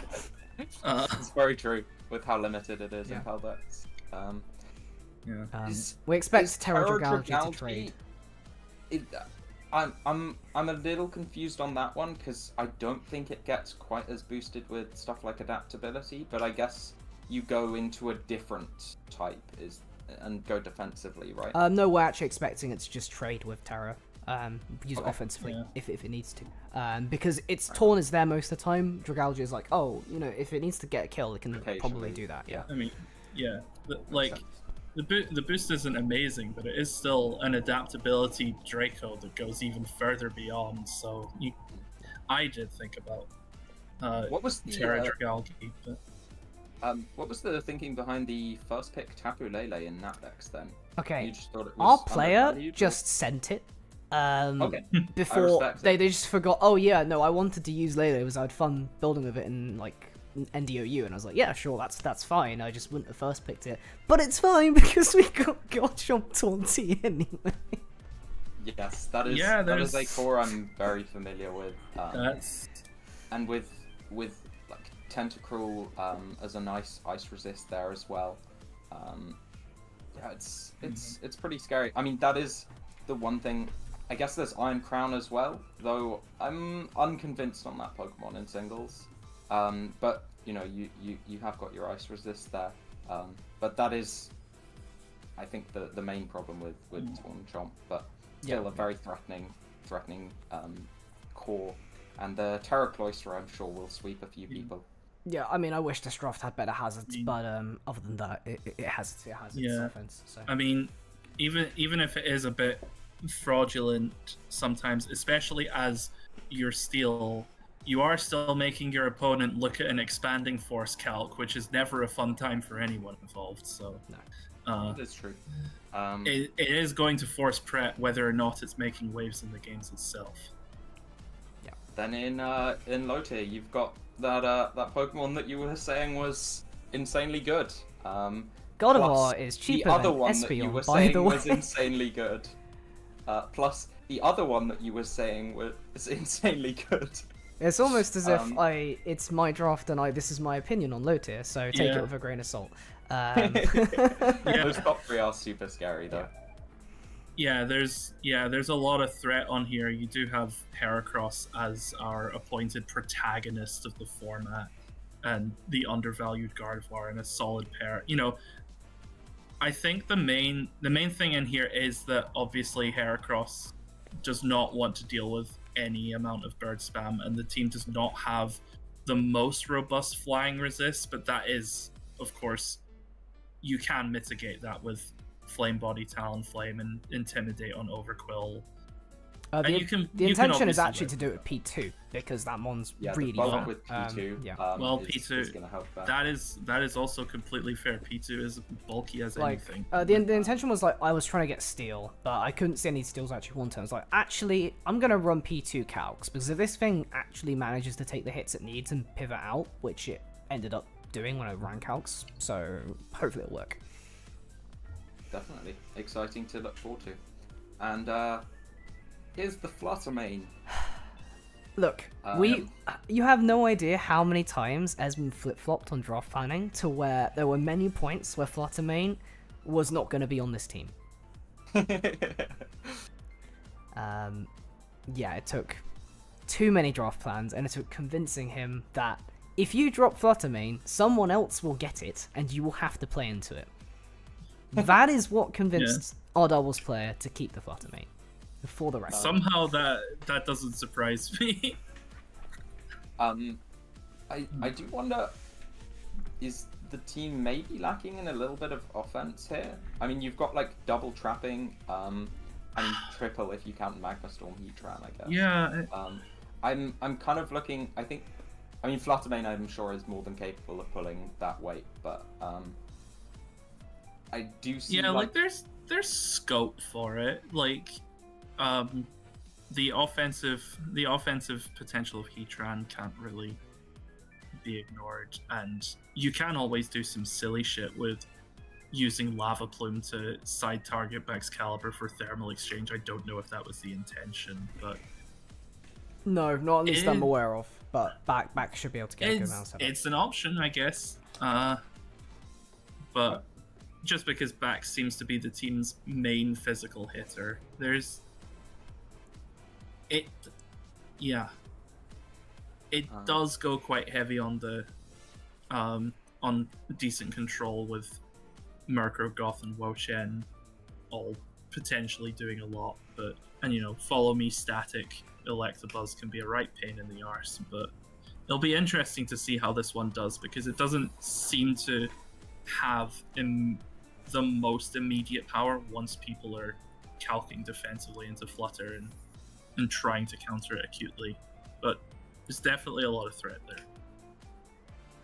And then, speaking of threat, you got the double 14-pointer in Little Cup. Now, how did this happen? We also don't know how this happened. Why is it always the division that I have nothing to do with that manages to let the top tiers drop until some silly position where people can get 2 14-pointers in LC? I don't know what to say. We the only snipe we had was a Alolan Grimer, and that really wasn't a big deal. So yeah, I mean Squirtle, which itself puts a lot of pressure, but is also just really versatile. It can do spin stuff, it can pivot, it can be a bit more bulky, or it can, obviously just do Shell Smash and be a real threat. I think Wattrel's a great Pokemon itself. Really nice flying type. Mincino, obviously we talked about, now has Tidy Up, so a very threatening normal type. Trubbish, again, super reliable. Purloin, good value knockoff Pokemon with prankster shenanigans. And Feebas is there. Yeah, Feebas is also featuring in this movie. Yeah, and Ferroseed obviously providing great defensive backbone. Yeah. All right. Half the time I look at a one-pointer and think, oh, that means you drafted all the good Pokemon earlier, so that's probably an optimal pick. Yeah. Again, Wattrel as the flying resist, a little scary, but you've got a lot of offensive pressure. Yeah, always got to have something to exploit. But we'll move on to Exeter. This is a kick-ass logo. I like this. Yeah. Really cool. And do we have Cheese Round 2 in Paldex with this is Cheese Round 2, Espathra? Yeah. It's back again. It'll get some people, that's for sure. So at least they have a real Terra Captain in Scaladodge. I think that Pokemon's great. No, Dodge is great cap. That's actually a real cap. Espathra, we don't talk about that one. Espathra is good for raising your opponent's resting heart rate, so don't count out the tilt factor. But I see Exeter are planning to win via medical emergency. Honestly, the Jirachi is doing that as well. That's true. That's actually true. I see what this team's trying to do. That's for sure. We are as annoying as possible. Excellent. Game plan achieved. Jirachi and Toxapex just to pop as many blood vessels as possible before the Cyclizar Espathra comes in mostly uncontested to your opponent's mental. Yeah. Although we see another Iron Valiant drafted in National Decks. Where here we've got Terra Chandelure, which I think again is one of those sort of heavy hitting breakers that got legalized in the Terra Captain, the low tier Terra limit here. Yeah. Terra Smeargle, which I'm sure Flora's already sad about. I'm not saying anything. I don't want to talk.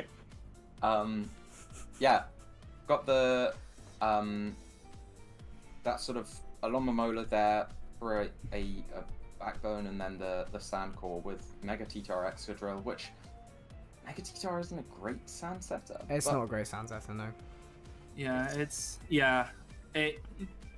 I don't think it's as egregious as something like Zard Y, but it definitely, the item lock preventing it from holding Smooth Rock does what I've taken to start calling Tory weather, where yes, it has this dominant weather effect to, well, it's got the stats to make that weather dominant for itself. It's not really that good at sharing, but Excadrill has plenty to offer even without Sandrush. Yeah, no, it's great on its own, and so is T-Tar in its own right. 100%. But I will say we have another fraud in Alolan Muck, however, in low tier. I'll keep saying this on every Alolan Muck draft I see. Well, I'm not a believer. Alolan Muck was the last thing to make it legal. I will confess it was going to be banned for quite a while, and I argued quite hard for a high-end grounded poison would be positive for the board as a whole, and it got in pretty late. I was slightly worried about it being overbearing, but if it is, then I didn't say that. I'm hoping this just becomes unkillable. But talk us through the fraud allegations, though. I just don't see it personally with its speed and such. I think you're just gonna get out offensed personally, but that's me. Speed definitely a big enough. fallback, but we see a Mega Ampharos drafted though here in low tier, which I think is the first one we've seen so far. Not a Pokemon you often see in Draft League. Nope. I think it has the source in low tier. Ampharos definitely seems to have had a bit of a fall off of most of the other worse megas in Nat decks have been getting one or two nice things to make their lives a bit better, and Ampharos, I guess it got Dazzling Gleam in Gen 9, but I really, really hope the Mega Ampharos shines, because I think of all the megas that are sitting around in low tier, it has the most lost ground to make up for. And I hope that raw breaking power does something. But speaking of that, I noticed the team doesn't really have strong physical offense. No. That is definitely true. You can definitely wear down checks with Poison Touch, knock off Alolan Muck, and then basically just run special spam Ribombee, Delphox, Mega Ampharos into things. They don't know about the choice bound Alolan Muck. Yeah, you do also have the slightly grown up and still probably equally as fraudulent LC dynamic duo of Thwacky and Swoobat.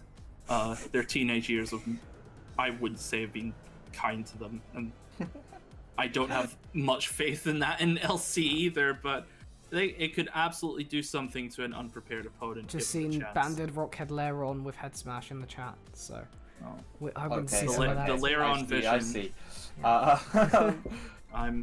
So onto doubles then, and again we've got the team sort of heavily leaning into that Trick Room archetype.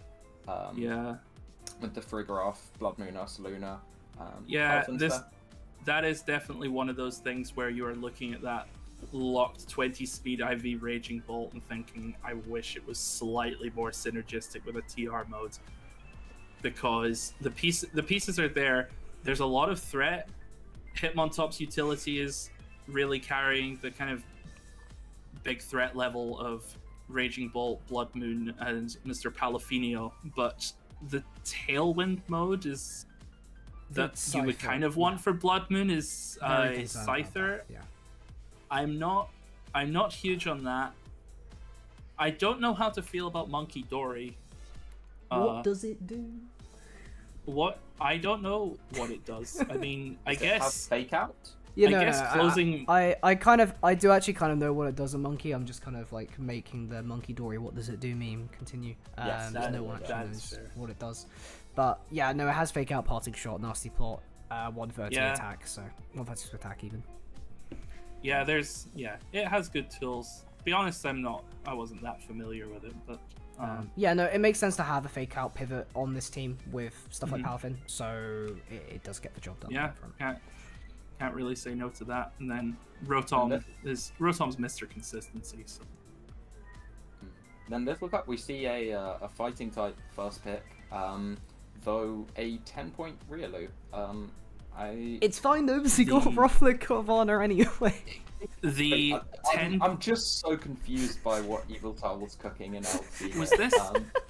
Was this uploaded in the right order? No. This It's my- was a first pick Riolu. I Okay. can confirm. So snagging the 10-point fighting type early and then getting these two appears to have been some of the most talented gambling yet seen. Flawless planning. Yeah. Yeah, they've obviously got the, you know, as close as you can say to a sort of bulky core and LC with Fungus and Frillish, who are both real nuisances. And then, yeah, Natu enabling, again, a bit of a screens mode, helps with hazard removal with that magic bounce. And it's not weak for what it is. And then Score Bunny in the back.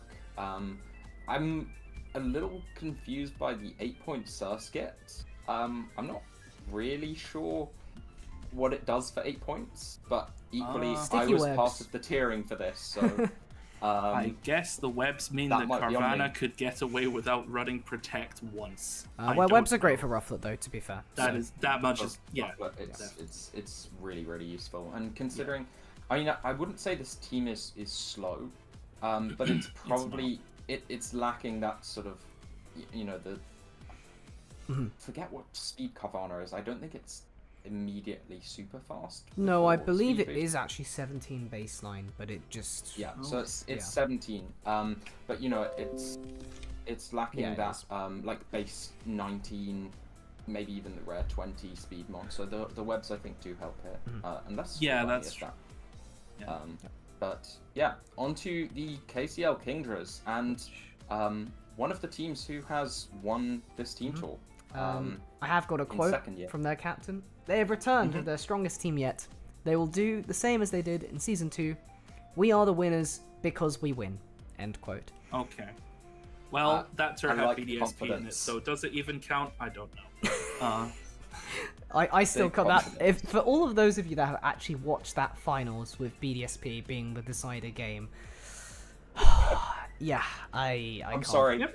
You ever counted sheep before going to bed at a formative age? Oh, It's like how that, many, how except many you don't turns get was to that rest. game? I actually don't remember how many turns that was, but it was a slogfest. I can tell you that much. It was yeah. They it was sure did quite click something. wish. But on the other hand, here we see a quite a terrain reliant, I would suggest, heavy draft in Paldex for the KCL Kingdras. They've got that unburden from both Sneasler and Driftblim. You've got Ochaludon there who really does love that grassy terrain, as we've said, for the extra recovery. Terra Enamorous Incarnate, which is always a big threat. And yeah, the Sandy Shocks as well, which, you know, appreciates those ground moves being weakened. Yep, it's good. Terrain good Pulse spikes here. Blastoise, Yep, with smash. Breakthrough Waters. That, Yep. yeah, that is an option. It No, it it's- does look like a strong team, and you have one of the Terra captains of all time leading the charge, Yeah. so I would never count them out for a second. Definitely. Yeah, then in more balance. national decks, we've got a Mega Sizzle first pick. I know Yeah. Mega Sizzle's quite polarizing. I know some people that absolutely love it, and some people say, well, it's just kind of a Gloomon. It never really does anything offensively. But SD is very real on that Pokemon, so You, I agree. I'm a big yeah. stan. Oh, it's definitely real, and I do like the CC and Gen 9 making those offensive sets have a lot more kick to them. I am liking the little bit of a gambler Sarni we have in the first 3 picks, where we've got the 2 Mr. Consistencies in Mega Scizor and Lando T, bookending an Iron Bundle who is here for the slots. We'll see how that and one there's also goes. a Terra Mousehold for those 1% miss chances, which Oh. I have had a Mousehold miss the first hit of Pop Bomb with wide lens on me before, which is something. Really upsetting. Yeah. I'm interested though to see the Terra Mimikyu. I know Mimikyu kind of fallen out of favor recently. Often doesn't feel like it can really accomplish anything offensively, and it's sort of a bit of a disguise plus red card sweep stopper bot. But it will be interesting to see if it can get something done with Terra. maybe either give it that extra oomph that it needs on its stab moves, or potentially provide it another turn where it can get maybe a second SD. I will say, I don't completely see the vision on stacking Clodsire and the Alolan Mutt, just as two specially defensive ground poisons. Obviously, well, grounded poisons. Obviously, they do, different things and they have different modes, but I feel that just because it's quite hard to... Just because there is no scenario where I think you could really justify bringing both, I feel like committing to one may have made the draft a bit more consistent. Yeah, bit odd, but if they wanted a dark type, which I think is the idea there, I mean, they slotted it. I rate Alolan Mux, so I can't really judge it. Yep. And then for low tier, we have one of the best fighting types. We've mentioned already, like how Lade and Heracross are kind of the top two in that regard. So you already have the offense there between that Swallow.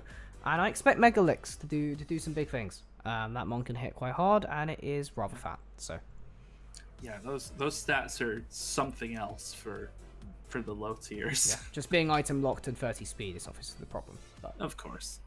Yeah, I mean it's your ground, it's your steel, it sets rocks. It has a very it has a big number. It's ticking off all the major food groups here, so can't knock it. Yep, you got your T-Spike, you got your Spike and Quilled Inquillfish, so that's really good on Hazard's front. Rotom for Spin Block. Pretty much got most of the boxes ticked in this draft. Maybe a bit light on the momentum end slightly, but it can be managed. The momentum is forcing your opponent to switch with some of... Yeah.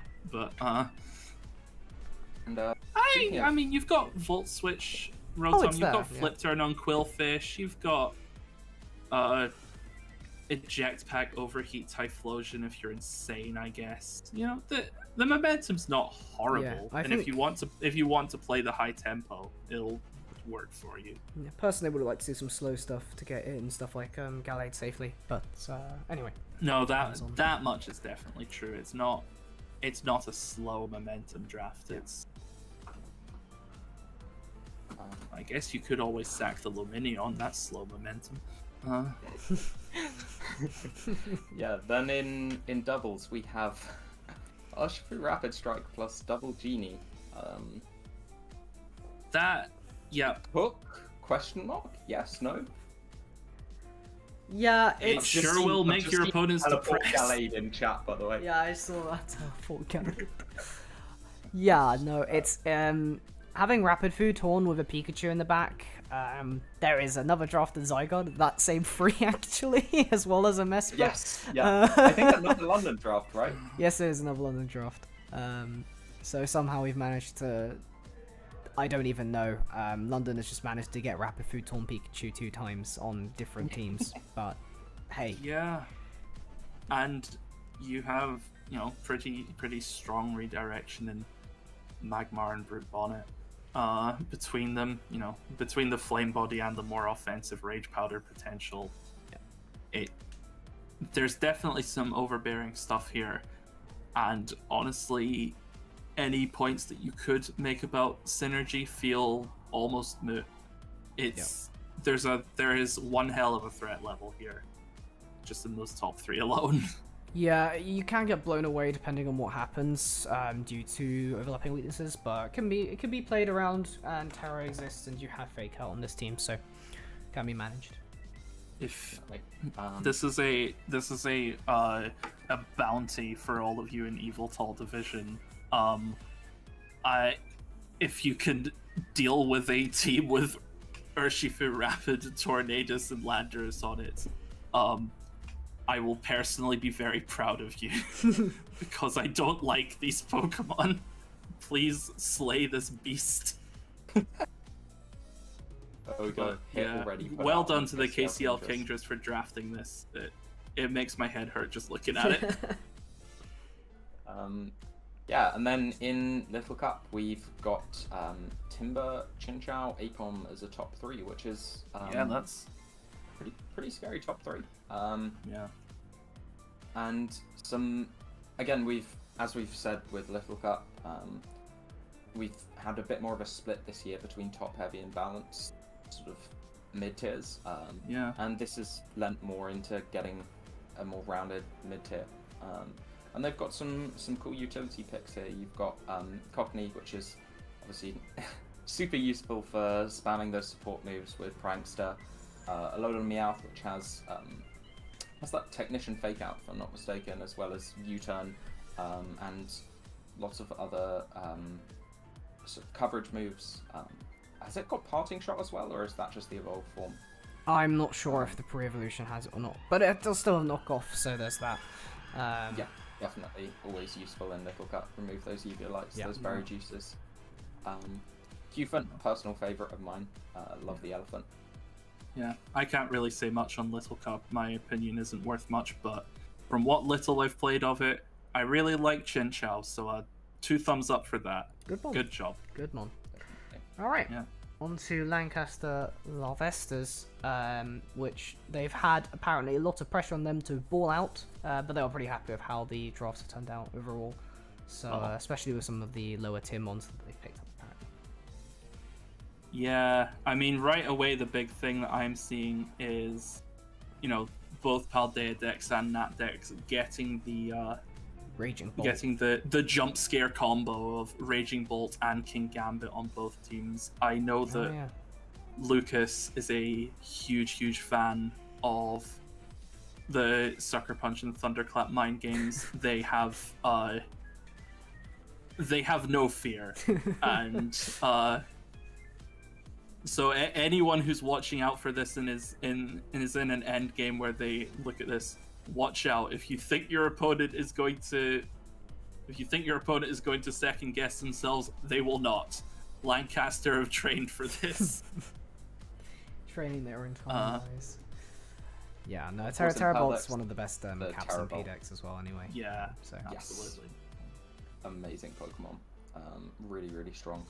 Obviously comes with a hefty points cost attached, but yeah. I would normally say not having something above 120 in P-Dex is a bit dodge, but you have Bolt Palafin, so you have priority. It doesn't matter. Yeah, there is a lot of priority here, and the draft has ways to go fast and ways to stop you from wanting to go fast. In that decks, we've got a bit of a Sun mode here. Obviously supporting that Raging Bolt. And the Terraleafeon, which I've personally seen put in a lot of work. Another nice pickup. And, that Gouging Fire is always going to appreciate the Sun being up as well. Boost its fire moves, give it that Synthesis boost. Yeah.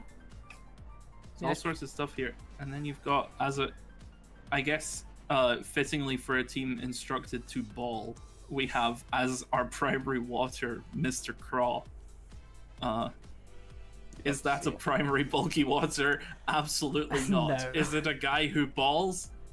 Certainly. I would say so, yeah. Mr. Craw and Sun, I wonder how it's going to work out. It won't come with the Torkoal, probably, but, if you win a game with both on the same team, I'm impressed. It will click knockoff and do 1,000,000 damage, and what more could you ask for? Yeah, we've got the agency music playing, we can't be slandering Mr. Craw. Yeah. True. Is this the first Superior we've seen in low tier? I think there was one in Xerneas, we just glossed over it, but okay. It is a scary Pokemon. This is the other Lancaster team, right, that also drafted Blastoise? Yes, so they clocked onto the Dark Technologies and the underprice. They clocked on fast. Yep, too quick with it. And then went back for a late 4th pick Armor Rouge in 20 points. Which I will say again is a fraud, but I have said this already, so prepared to take my take on that with a grain of salt. But yeah, no, definitely some scary Pokemon to be seen there. Yeah. And Monkey for Simeon. Yeah, Monkey. We like Monkey. Monkey definitely seems solid in this format. Yeah, it has its place. I'm excited to see what it can do. Big attack stack. Doubles, however, we have Telrum basically with T-Flame plus the rest, which is pretty nice. Good to see somehow this doesn't surprise me that the team that whose instructions are to ball is clicking Psy spam. So, uh, Yeah, the Amoonguss is an interesting pickup. I noticed that I think it was only drafted in one division, maybe two. I think but- it was in Xerneas actually. I mean, I'll check that, but I mean, if I type up a moon, I might see it. Yeah, it's in Yeah. Amoonguss as well. Oh, it was okay. I feel like a Pokemon that can sometimes be a little hard to fit in, especially when you've got those 4 Ogerpon forms, which are so good, and you know a lot of teams are drafting them. yeah. Can sometimes feel hard to fit, but I think works pretty nicely here, and always a big threat on Trick Room. Yeah, Goggles Tax Yeah. is the big one, plus Pollen Puff now makes it like, okay, doesn't matter if I don't want to click Spore, in fact, if I don't know that they're Goggles or not, I can still Yeah. Pollen Puff my teammate, so... I guess the other thing is it is stacking quite a lot of points on strong redirectors. You are committing 36 points to Pokemon who are clicking redirection as a huge part of that value, and maybe that could have gone to something more offensive, so that you're a bit less reliant on the psychic terrain to ball out. You do have Brian Hands, but Hands is going to be holding up the world Oh yeah. a lot of the time, so it might not have time to show up for the damage Slap calcs. some Clear Amulets on, you'll be fine. Right. Yeah, And that's From true. one first pick Psychic to another with Abra and Little Cup. Yeah, And then you've got that nice Psychic plus Fighting combo, and then you throw in Stunky as your Yeah. Dark. you've got Shelder to ball. You know, Definitely. they understood the assignment That's with true. that and Dratini. Got some really solid Pokemon here. Dratini had and- some really nice pop-ups last year, from what I remember, actually. It did really so- well last year, yeah. So a proven good Pokemon in the format. Obviously has so much coverage, setup, extreme speed, which is strong priority. Then you've got Bramblin, which is a nice culture pick and also a spinner in general, which I genuinely don't know how good the Hazards play is in LC, but Very important. yeah, Super fair important, dues. You can't. Because you want Eviolite or Berry Juice a lot of the time over Boots. Yeah. Um, and there it is. breaking sturdies is very big, so of Breaks course. there are a lot of sturdies. Interested to see how Bradlin does in the hands of someone who hopefully doesn't forget every Pokemon that gets knockoff. Anyway, The Bramble acolytes will like. Moving on That's to all. the Liverpool Lugia, indeed. who I love the Terra Hooper U. I am a big Hooper U enjoyer. I've yet to actually use it with Terra. Maybe I will one day just for the fun of it, but really excited to see how that does. Yep, that is a certified damage calc anxiety generator right there, and This team's it's an definitely gone interesting draft. right down the middle with, it's not really sort of picked a lot from the top end. I don't know. Yeah, if maybe they yeah, got a nothing late on passing pick. 15 points Yeah. in a format this infested with top end dodges. That's honestly kind of impressive. That Respect, honestly. yeah, I respect that. frankly, Remains it's to be quite seen how it's quite an effective it will be, economical but- draft. Still, I mean, Quacklevilles definitely put in some good work. Oh yeah. Oh, that in Monza the Demon. past. Monza Demon. Yeah, Anything. very, very scary. Yeah. Oh, it should be interesting to see. And I'm that- curious that to see how Terra Dipplin Ogrepon for 3 Hearthflame will points. do. Yeah. The Terra Dipplin I'm less sure on. I think at that point we might have wanted to commit to a bigger gun. Yeah, I If think for some the reason- removal being Yeah. a little weak here. I guess you've got Glamora. Quacklevill never really wants to run Rapid Spin. No. But It- you're it- kind of reliant on Mortal can, Spin. but it Glamora doesn't if want it to, has its off Yeah, button. this definitely feels like my removal is forcing my opponent to click defog kind of situation. Unfortunately, there aren't many defog. The spin Yeah, is actually there's more really not, common in PDEX, but you have Dengo, so Yep. it's not too bad. Yeah, and then Golden Goat also in Nat decks here with Mm-hmm. the first pick Sneasler. And you've got grassy terrain here, for which will obviously enable that Unburdened Sneasler. And there's the Mega Blastoise too, which, hey, Terrain Pulse is real with Mega Launcher. Yeah, it gives Although you spin Terra- for the Dengo team, which is really good when you have Gliscor. You really want to make sure you have a spinner so you can Definitely. keep those spikes up.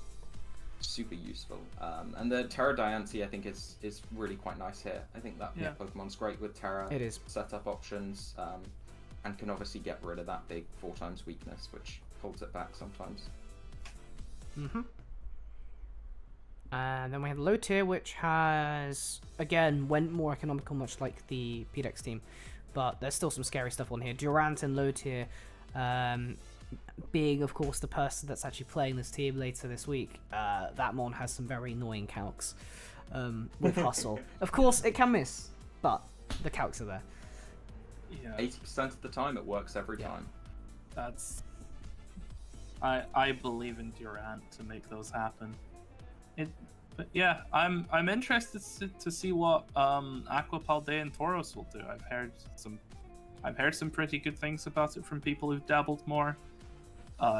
Kilowattrel is, I believe in that as a, speed is quite hard to come by on Pokemon that have actual offensive stats all the way down here, and I think that has potential. It'll be interesting to see how some of this stuff does. Mm-hmm. It's, it doesn't have the big guns, but it feels well curated. Yeah. There's Then nothing really on this team I want to count out for good. In doubles, we have the fake out duo of Yeah, Monkey plus Incineroar. We do have a round 1 to 2 drafting the boyfriends, which, not the immediate threat level of some of their top points or contemporaries in doubles, but they will. I think they could manage somehow. Yeah, big fake out cycling, which with a Dengo plus Primarina, you can get a lot of setup Yeah, done. you can break things. I think similar to some other drafts.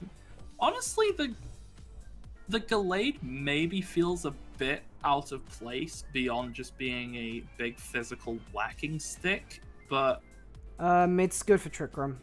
Yeah, it no, means it's you have okay. that. Yeah, it's okay into Trick Room, and the wide guard support is nice. I guess I'm just more used to seeing it on more dedicated archetypes than that. Yeah. It's definitely not a bad mon. Feels a little slapped on at the end, but otherwise there's good stuff here.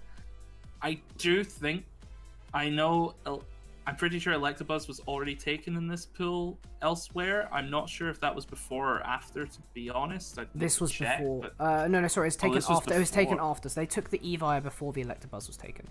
Ooh. This was a conscious Yeah, decision to take this. I think Electivire is pretty fraudulent, personally. I'm not sure about that as your redirector, especially if Buzz was on the board. But, if you can make it work, all power to you. Yep, it does do more damage, so there is that. It does do more damage. On to Little Yeah, Cup, then- which has the best one in the format, as we've discussed. Yeah, we see another Grookey Dreflin. Yeah, we So see the that's wretched gonna ape be a lot and of fun. his son that we hate. It's an interesting team. They've got some cool picks. I mean, Magnemite's super reliable. Can obviously do Sturdy Juice stuff in Little Cup. Which for those that don't know, Okay, if Eevee you was a have- Grace trade. That explains why.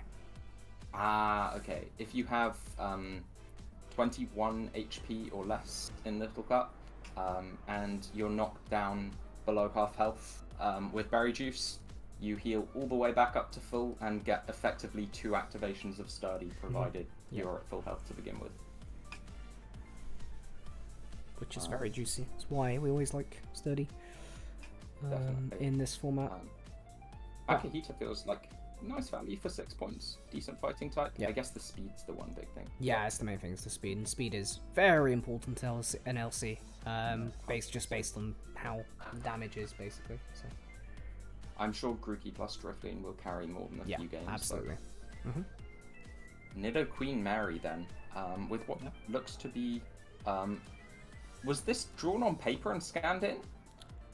I don't know. I think I'm not sure. It looks like it could be sort of drawn on paper. Cool logo. Part of it. Yeah. No, I like it. either way has that cool I effect. think the color contrast serves Nidoqueen well as a design, so there is that. Yeah, but we see Darkrai drafted first pick here, which is pretty cool. I'm excited to see how it does. I've not been too hot on Darkrai recently, but it's definitely still strong. and if you and hit your obviously hypnosis's without the hypnoses. sleep move band here, yeah. Yeah, and this is a mon who right now, if you look over it, OU, the winds seem to be turning on whether this thing should be allowed there. So maybe we'll see it ball out and be having similar conversations to ourselves in a couple months' time. See? Yeah, I'm sure Terra Clefable can do some nasty stuff as well. With I'm not sure if it's the biggest use of a Terra Captain slot, purely because it feels like, why am I wanting to be any type other than Fairy with this? But I suppose that's just true for so many Pokemon here. The bigger issue is that it's a Clefable in P-Dex, which is just inherently not too great. I probably would have did forget this thing. been inclined to put the Terra on Zapdos and just run Zapdos Dogi, but Dogi's a pretty good Terra Captain, so... Yeah. The offense is there, that's for sure, between Darkrai, Dogi, Bax, so that's not an issue. Stoking Pax always true and true. Yeah. So. That Dex, though, is the Spectria plus fighting. Always what you would have drawn for Spectria. I am not a Blaziken believer, though. The Queen Mary seemed to be, though. Yeah. And yeah, they've got that that nice Tinglu as well. Completes a little bit of a core that you've got going there with Blaze, Spectria, and Tinglu. Yeah. I guess my thing with Blaziken specifically as a Spectria partner is that if you want this to break down resists for a Spectria endgame, Blaziken feels kind of too commitment focused. Like you get this thing in, it starts setting up speed boosts, and it leaving feels like such a climb down in its threat level. So it's not routinely coming in to kind of punish and break things. It's sitting there like a Bloons Tower defense turret and killing things until it dies. Which is fairly quickly if you want to click Flare Blitz, so... That much is very true. We do also see a Terra Bruxish here, which isn't a Pokemon you see drafted that often. Yeah, you don't even see... I mean, not to Terra... I mean, Terraing Bruxish is one thing. Even drafting that mon in the first place Yeah, exactly. Yeah. Unusual. But we'll be interested to see how it does. And then, from one rarely drafted water type to another with Crawdaunt over in low tier. Yep. Actually, probably real in this format, yeah. A lot. Yeah, probably pretty real in this format. And with the lower speed as well, I think, Dragon Dance sets have some good utility as well. Mm-hmm. Yeah. Pecharunt feels like it's going to be so difficult to break in low tier. I am fascinated to know how Pecharunt will get on in low tier. We've already seen a nasty plot Pecharunt this week pop off. Well, at least not necessarily pop off, but at least do something. So that's definitely something to be aware of on this Pokemon with its bulk. As some people may have heard down the grapevine before, but Pecharunt on earlier iterations of this board was much cheaper than it is at present, and during board development it did kind of rear its head as one to watch a bit more with just that much bulk. So despite the massive price hike it had relative to the start of tiering, I am curious to see how it does. Yep, same here. But something that and I think is... it pairs quite well with Gastrodon too, which is nice. Yeah, because Gastrodon does have the highest def, but at least you have the hazards there between Orth, Gastrodon, etc. to play things out. I think it's just more that Gastrodon is nice, but Pecharunt is taking about -5 damage from any grass move. Yeah, absolutely. Something that is very confidently good is this doubles draft. Champao with a completely nuts amount of priority on this team. Very, very well crafted on that front. Oh yes, no, that's it's not relying on too many of the crutches outside of Qianpao and the ghost of regulations past in Arcanine, but these are guys who combo well with Qianpao. It does seem. Yep. Honestly, you're doing pretty well in doubles to have avoided flaming out by pick 7 and still having something that's functional. Frankly, even making it to pick 11 with some of the threats on the doubles Oh, board every is- single mon on this team can actually come to a game legitimately. Oh, no, even, absolutely. Which is I really just- good to see that- because some of these yeah, drafts that's- have tacked on 1-pointers that are like, oh yeah, I need a 1-pointer because I've taken top heavy stuff. So Yeah, I think.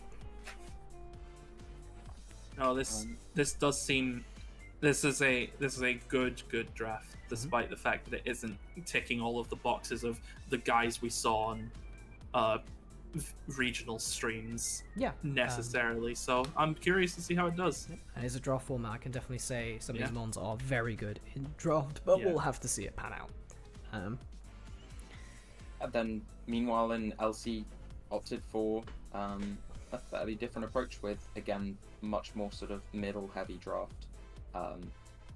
Impident there, nice disruptor to go with those heavy hitters at the top, Staryu, Hisui, and Growlithe. Sandshrew provides nice spin. Team's got really nice spinners, actually, in Staryu Yep. and Sandshrew. Which is super helpful for that Wingull, which And the you want to Growlithe. be keeping rocks off the field. And the Growlithe too, yeah. Those two will definitely be appreciating that. Volunteer breaking, excited to see that too. Yeah, Good definitely. old huge power. But yeah, pretty good LC overall. Maybe I believe this draft, their position did give them the opportunity to take something more expensive on the top end, but they opted not to. But I might be wrong on that. Anyhow, still, I think that very is good. the only thing missing, one of those big threats. Yeah. But sometimes they're harder to build around, so Yes, you've got to absolutely. respect this comp. Yep. The Oxford Overquills. They said that they wanted me to mention that Dragapult is fast. Keen-eyed Whoa. gamers may have picked up on this, but thanks I for never knew thanks that. for sharing that with the rest of the class, Oxford. And that's something they do have though in this Paldex draft is a lot of speed is- with Dragapult that and is fast. Meowscarada. Got them fast boys in there. Before moving towards that sort of sturdy balanced backbone with Yeah. Lando T, Heatran, Tentacruel, Galarian Weezing even. Yeah. Yeah, and Iron Iron Crown is Crown actually isn't- pretty decent as a Yeah. cap. I mean, I would have liked to see a better middle tier cap if you did it with Fan, sort of like maybe a different option alongside it. Terra the Heatran or the Lando T instead of the Rotom Fan, but depends because it's a slightly higher point because you still have to tax the two of them if you do Terra them, so you get to Yeah, fit I'm the almost Believer this way. convinced that maybe Terra of Believer might have been a better Terra cap than Fan Yeah, here, but maybe. I don't know if that would have worked out Yeah. points wise. And then yeah, we see the was it the exact same top three with Palafin, Gloking, Kyurem that we saw earlier? I know we definitely saw that Gloking Kyurem core together. Yeah, let me. I'm and not. it I'm not makes a sure return. actually. It might have been in. I might be forgetting. No, it is. You're, Yeah, you're Palafin spot on. and Spot Galarian, on. Cloaking, Kyurem, which seems to be a popular core, and for good Ooh. reason. That's Yeah. pretty demonic. Then they grab a great Tusk as well. I mean, that you look below and you see There is. 4 Terra Captains, so you know they've gone pretty top heavy here. But Yeah. those and that those is sort not of- even touching the top six. end of the Terra budget. Yeah.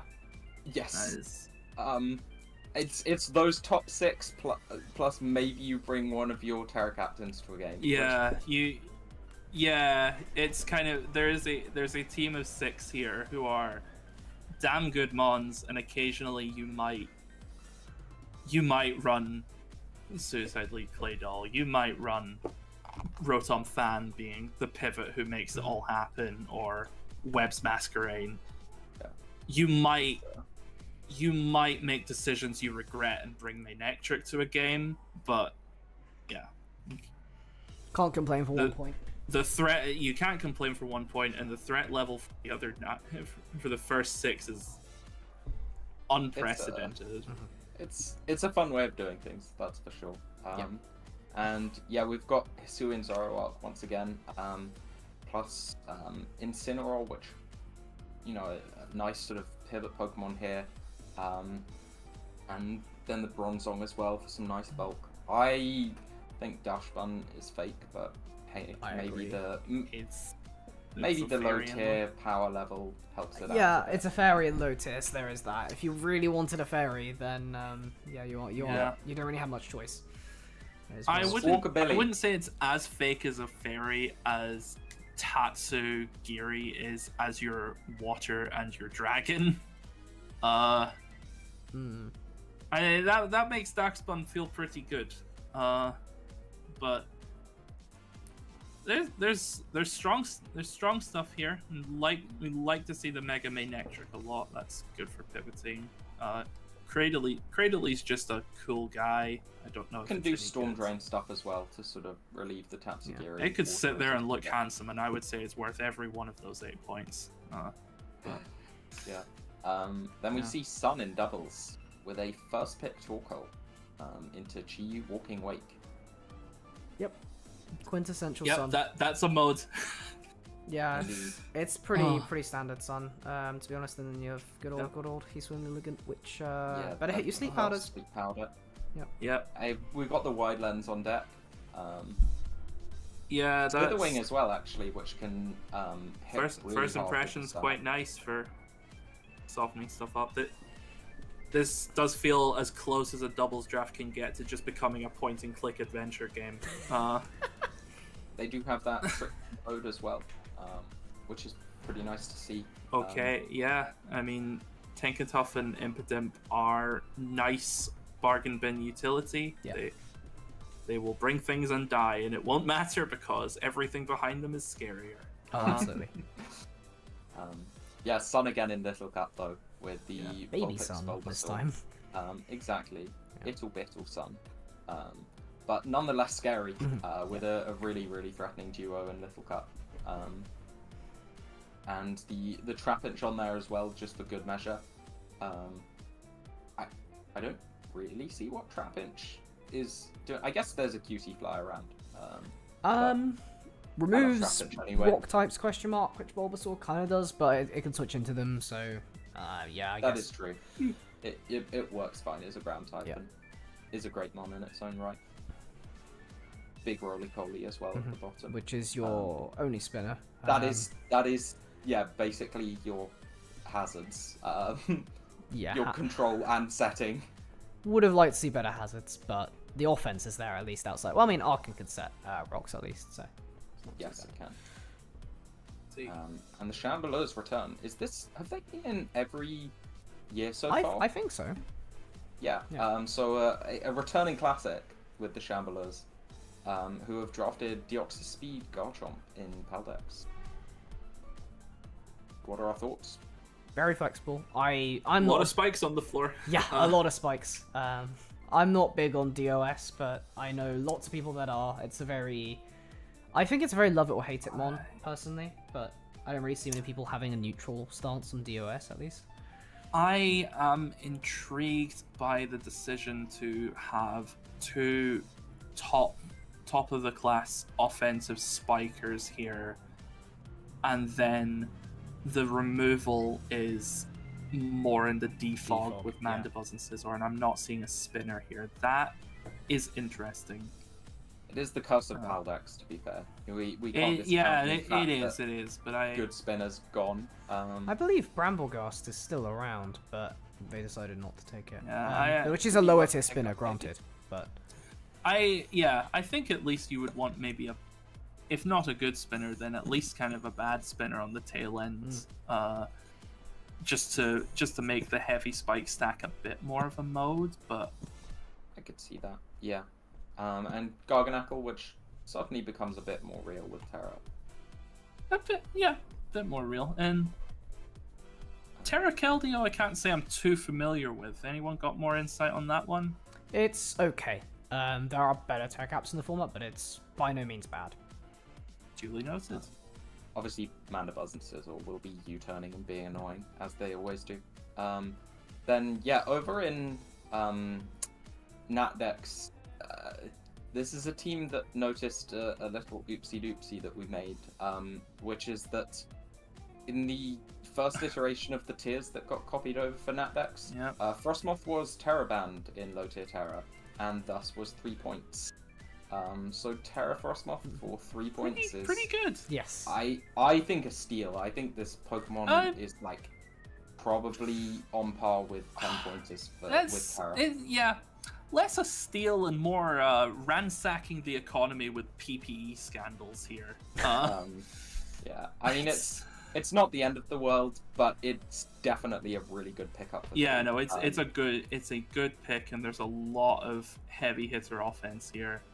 Yes, you add to that the rest of the draft that Dragapult, Hisuian Samurott, Iron Treads. Oh yeah, no, there's.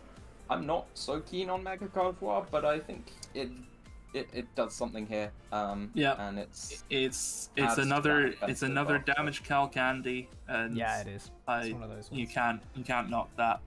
The world of God of War got speed boosting in some kind of way. Imagine they gave it agility like they did delayed. Yep. Yeah, and then into low tier. Big fairy. From one fairy type to another, we see a Florges round one. I'm not convinced, but I know it is pretty hard. It can be very hard to kill. So definitely. Well, when you have so many fewer good steel types in the format, can pose a big threat. I mean, how you're even removing some of these steel types of zone on this team, so that you're actually pressuring the mons that would generally aim to put a sort of be a nuisance for Florges pretty well. Maybe could have slapped a Psychic on for a bit of extra poison type pressure, but it's not too bad at the end.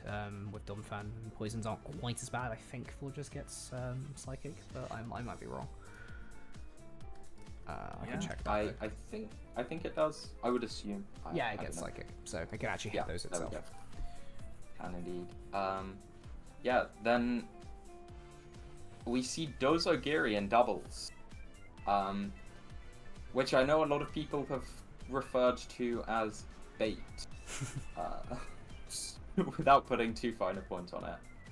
Still, what do we think? I guess it is 4v4, where it's significantly better than obviously 6v6 doubles. Yeah. I think there's enough different modes on this team where it's not too bad. The big thing with Dozogiri is if you want to draft it, you need to be able to threat and say, okay, well, do I bring Dozogiri out now or not? Because the prep into Dozogiri is dramatically different to prep into other things. So you can really mess people up on lead with stuff like this. And that is compounded by the fact that prepping into an Urshifu as ever is different from everything else, because all your protects are fake now, and the little nuggets of Psy spam in there just for good measure. As Dozogiri teams go, it seems quite well crafted to really stress somebody out. And Gradient is also in this movie. This was the team, was it not, that did pretty well week one? Yes, it did. I think the game already happened. Yes, it has happened. I would suggest people to check that one out. An interesting watch for sure. They did click the button. They clicked the button repeatedly. Buttons were indeed clicked. I think this team will go far if it can sufficiently throw off opponents trying to prep for one big button and then having to deal with another two more waiting in the wings. What do we think about the Little Cup draft then? Pawned Hiswanzora is one of the... I've seen this done before, and you could troll people with this and get people really scared and be like, oh, okay, is the Pawned going to set up, or am I about to click a fighting type move into this and it have no effect? It's so annoying, isn't it? Yeah, I was looking at that and thinking, that's... I'm glad it's not in a division that I'm helping prep for, that's for sure. Oh yeah, it's effective, definitely. I think it is. I'm pretty sure it's in Zygarde as well. Be surprised if you aren't helping there. It's in Zygarde as well. Okay. Well, we'll get to that. Yeah, we'll cross that bridge when we come to it. Then. I think the Drillbur again, really nice. Obviously, big roll compression with spin and hazards itself, which I think Anorith does as well as a rock setter and a spinner, if I'm not mistaken. So you got 2 of those that can kind of flex into anything, and then Meowth, strong technician, fake outs, pivoting, add in the Slowpoke for some regen for good measure. Yeah, it's a fun team. Quite well. Nice. Then move on to last team of Yveltal, the Glasgow Lizards, leading off with another Galarian Slowking Kurum team. This time in P-Dex though. No Palafin, but replacing the water with a Water Pond, which is obviously a very, very good Pokemon. Doesn't necessarily need Terra, this is Terra the Lando Y instead, which is a breaker, and that's all it does, but it's a pretty good breaker. Yeah. It's I know Lando loses like half its move pool in Paldex. Rock Polish is the most important one in my opinion. But yeah, Defog gives Defog knock. Actually no, got knocked back, but I think question mark. Yeah, that Rock Polish is definitely an L for Lando Y, but admittedly you can get some free turns with Terra to just hit Stonking hard with obviously that sheer force life or No, it didn't combo. get knocked back, it did lose that too. So yeah, Defog, Polish, knock are the main ones. Indeed. Yeah, the Noivern's an interesting Terra captain as well. Yeah, Noivern being sometimes a candidate for a low tier Terra superstar maybe, but obviously with higher tier Terra it was not getting taxed anywhere near as much as some of the big wigs. I guess people like that Terra normal boom burst. Yeah, which is good off of its speed, and you always do need the elite speed in P-Dex. If you're not getting something above 120, you better have priority. So 100%. Yeah. And then in national decks, well, speaking of speed, we've got a Deoxys speed, here. yeah. And yeah, the Urshifu single strike, which I'm not a huge believer in, but it can definitely work. And Jolteon as well, all reliable, just classic low tier Terra Captain. I think it has the best stats of any Terra Captain in Gen 9. Just clicks electric moves, clicks ice moves. The really player was problematic. apparently very excited to see what Deoxys can do this season, and just figured to try and make something that could work really well alongside it, with Shifu and such, to just have a lot of offensive pressure to facilitate the DOS. So yeah, 100%, and I think that is certainly a nice aspect of this draft. The Urshifu providing pressure for the DO speed. And more from the team, when they were asked to, if they had comments or anything, apparently the low tier player just responded with a gif of Sandy Shocks dancing, which is very respectable. The culture. Yeah. I respect it. And yeah, they've got 2 20-pointers here, one big threat on the special side and one on the physical side. Yeah, a couple of the 20-pointers have had the fraud allegation thrown at them. I don't think either of those two are going to be receiving that. Yeah, I'm not throwing that at these two.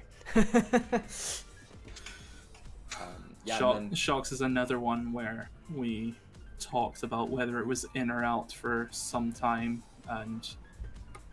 but yeah, I would definitely be prepared for that. really nice fast one as well in Crobat.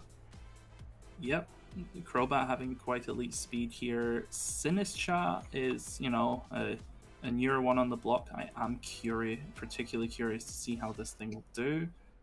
It maybe feels a little cheap, but to be honest, that's just me spitballing. But I think this thing can get quite scary quite fast with Matcha Gotcha. Yeah, it can pull off some stuff, for sure. Good offense there. Excited to see Sandy Shocks do some more dancing across the season. Less dancing in doubles, though. Double genie in doubles than in this. But it's format. the other two genies. Yeah. Because in this division we have. The Lando Torn. Where is it? Yeah, Lando Torn, and then we have Enam Fundy here. So That's hilarious. Oh, if we got comments from casuals who don't play as much competitive, this would be stressful to deal with. Yeah, but no, Halflame's well supported here. You got Defiant plus Contrary, so no one really wants to bring Intimidate. I mean, and Defiant, double Defiant even. What I mean? Because you don't have to run Prankster on Thunder Eye. So no one actually wants to bring Intimidate into Halflame, which is a big deal when that Mon can just click the bonk button after clicking Terror. So. Yeah, that's really nice as a combo. Yeah, and then it does seem to kind of stack heavily on those and then dip quite hard into Ice Soup afterwards. But I wouldn't count out. Honestly, you do have, in addition to this Defiant and Contrary stacking, you have, your opponent might not want to bring Intimidate, but you can certainly gift wrap and Intimidate for them with the Santa Deer. Mm-hmm. Yeah, honestly, I think there's good value in these low-cost Pokemon. I remain unconvinced by Pseudo Guido, but the rest of them, I think, can all do a good job. I think at that point, I think Pseudo Widow's okay to just hang out.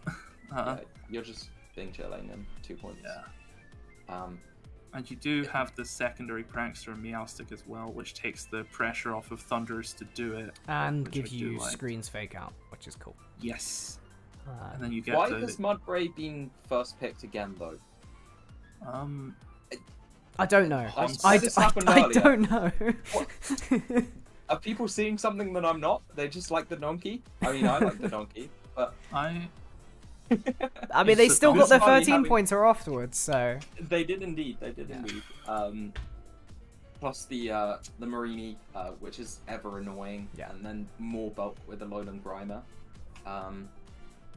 Obviously, I say obviously, but this Little Cup format is without hidden power. Yeah. So Snivy is not quite the terror that but it it is can in click formats Glare. with hidden power. But Glare is still one of the best moves in the game, and Leaf Storm still hits pretty hard. Absolutely does.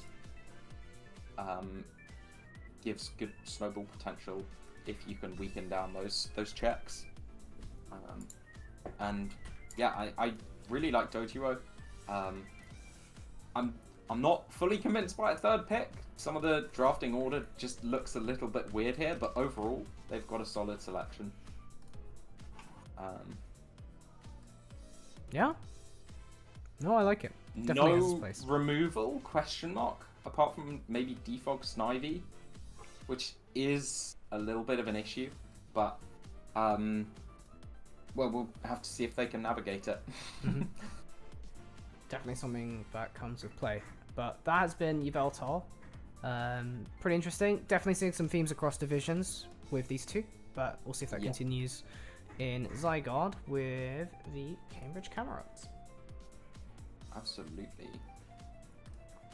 Yeah. And we'll kick off with Paldeodex then. Where that Terra Quacklebull is looking mighty scary, particularly with Dragapult already in there providing such pressure. Yeah, that. Oh yeah, no, this does have a lot of. This is a draft with one hell of a kick to it. It's very top heavy. It's basically actually no. Yeah, I mean, actually, I say that Golem is a very good 1-pointer. Masquerain has webs, and Galarian is there. Yeah. Hey, I'm seeing all this Golem hype, and yet I never see Golem do anything. So. People love it, but okay. Look, I would be remiss to not acknowledge that what 1-point Golem has been touted as value by some of Lancaster's strongest soldiers, and it's a cult classic in the it's a cult classic. It's it's here for the culture, and if you can get that to round up the squad alongside a Weber and a weird bird who will do something sometimes, then those other 7 are looking pretty damn good to me. Mm-hmm. Yep. As your ground type, though, I may be squinting a little, but you have Volt Absorb from DT, so it's less of a worry. Yeah, without Volt Absorber, I would have been a bit concerned. So then you just got people re-switching. Very balls to the wall, very aggressive. I could see this just walking over unprepared squads given the chance. An interesting build in nat decks. I think it's hard to see like where the. I guess Mega Diancie is that really big hitter. But when you've got some other Pokemon around it that are, you've got the Dragapults and stuff. Maybe they were later on in the draft order. Still, I mean, I think it's quite a cool team. I'm a big fan of Victini.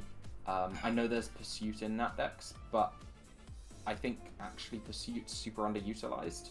And so Victini kind of gets away with it. Terratoxtricity, try saying that 10 times quickly, is obviously a nuke. You can get that Terra Normal, Boom Burst, and potentially even some setup opportunities with Shift Gear. Yeah, honestly, I still think that Mega Diancie is a massive fraud. I don't rate them on at all. I've said it too often. I'm probably wrong about at least half of it, but I don't care. I think this mod is a disappointment. Meowscarada is nice for speed. There's definitely nuke potential here. The webs are nice as a later pickup for this stuff. Let's just get your stuff in with momentum and then click buttons. Look, so if you can believe in Mega Diancie and make the, I think it's good. If Mega Diancie doesn't pan out, I'm maybe a little worried that the wheels fall off in some places, just because some of these game pieces like Core of Meow and Aloe are wanting to pivot more often than they're wanting to click buttons. But you do have Victini as far as the buttons are concerned. Yep, big old talks too. So. Yeah, there's ways to make things happen. We got a second draft going quite top heavy for the Cambridge camera ups, that being low tier, with again Gallade, which we've hyped up. And if you've been watching the stream so far, you'll know this is really strong fighting type. Yes, and the Gallade last draft that picked up on the Blastoise. Yes. Yeah. So Gallade, Ribombee, and the Value Blastoise seems terrifying. With Magnezone to mop up some steals for the B. You've got Incineroar for the bulk, and Archeops is 12 points. I honestly don't know what to think of that mon, but I think Leafeon and Marowak seem okay, and then you've got Cambridge's very own culture pick and Slowpoke. It's an interesting draft. I think it has a lot of potential in those top picks, and really the thing I'm excited to see is if any of these bottom 5 get away with anything. I think Slowpoke can. Actually, Shroodle. I mean, there's opportunities. Shroodle's probably Slowpoke will get away with something through the sheer grit and tenacity of the players running it. I fully believe that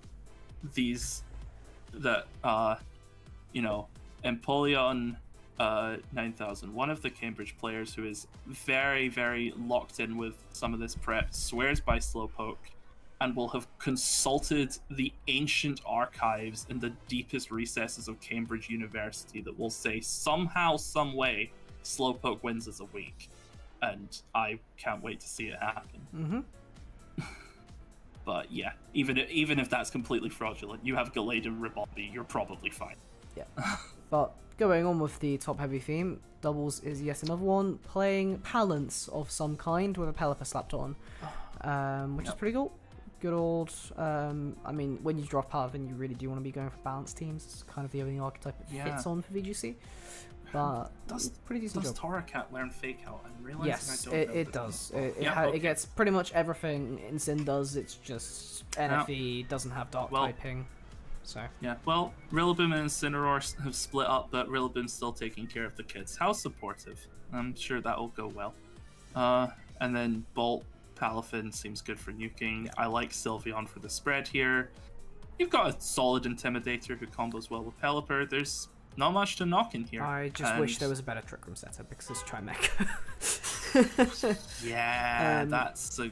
Your Trick Room counterplay is actually quite awkward if they set up on you, and because you have these mid-speed mons, yeah, sure, Sylveon 60, but there are slower Trick Room abusers. You have strong enough priority in these top 3 that I'm not massively worried about Trick Room counterplay, but it is definitely a concern. Yeah, can be a concern. Then in Little Cup we see Scraggy, Cutiefly, Magnemite, which is a pretty cool top 3. Wow, what is that? A fighting type, a Weber Fairy, and a Magnet, and a Turtle? Where have I seen this one before? Yeah, definitely. And I believe this has already played this draft. Magnemite showed just how much of an absolute nightmare it can be. Very with, good morning, Sturdy Juice shenanigans, recycle, just being super annoying.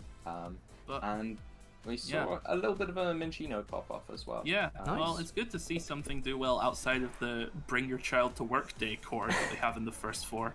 That's true, that's true. Yeah, definitely. So then, the Imperial Infernapes, who are returning from last year, I believe. They are. Yeah. In the same division, I believe, as well. Gone back into Zygarde. Well, it'll be familiar to them. Home advantage. And And they've gone for that Terra Enamorous a little bit I'm of playing this cheese. tomorrow. You ain't getting a thing out of me at the moment. Good old cheese. Psychosaur I'll see you all. for a never before seen cheese. No, never before seen at all. Definitely not. Pretty interesting team. I'm a big Iron Hands believer personally, so I'd like to see it here. Crocodile as well, providing that major role compression when you realise I haven't drafted a Dark or a Ground yet. Let's get Crocodile. And they still managed to fit in that spikes that with is Fortress, at least, that is a so- box ticker. They did, and with Vespiquen, technically, Yes, is a that's, spiker. that's also true. it is a you're not Pokemon wrong. with the move spikes. You're not. But yeah, still, I mean, they've got that sort of a pretty sort of sturdy mid-tier fire water grass core with Heatran, Vaporeon, and Rotom Moan, which is fairly solid I think backbone. it's a really good team. I would go so far as to say it's so good that you shouldn't prep. Please do not put EVs or moves on any of your Pokemon. Thank you. Then we see in Nat decks a Mega Charizard Y, and this is the type of draft where I feel like I really like Mega Charizard Y, where you've only got Great Tusk that's sort of that like gets an active benefit from Sun, so it's like, okay, well, maybe I'll get a couple of turns where it has a defense booster. And Terra attack Lilligant boost. as well could come for like 1 or 2 games and saw somebody with that. That is true. So. Yeah. That is true. But then otherwise, just a really sort of solid backbone to the team. You got Blastoise can Shell Smash or it can spin. Alolan Mark, I'm a big fan of this in Nat decks. Really great Pokemon. Ogerpon, I'm super hot on as well. Spikes, Pivot, Encore. I really like this team actually. Yep. Yes. And this team has already performed well. As of earlier today, I will say that much, and really not Very much nice. more. It has had the results to prove it so far, but we'll see how it goes. Yeah, absolutely. Got the spin for the Zard Y too, so that's nice. Anyhow, for Alligator yet again, big dog, big gator. I guess there is also the big dog in Arcanine, I guess, as well. But this is very top heavy, at least This is for a low tier team. you do need to bring 6 Pokemon to a match.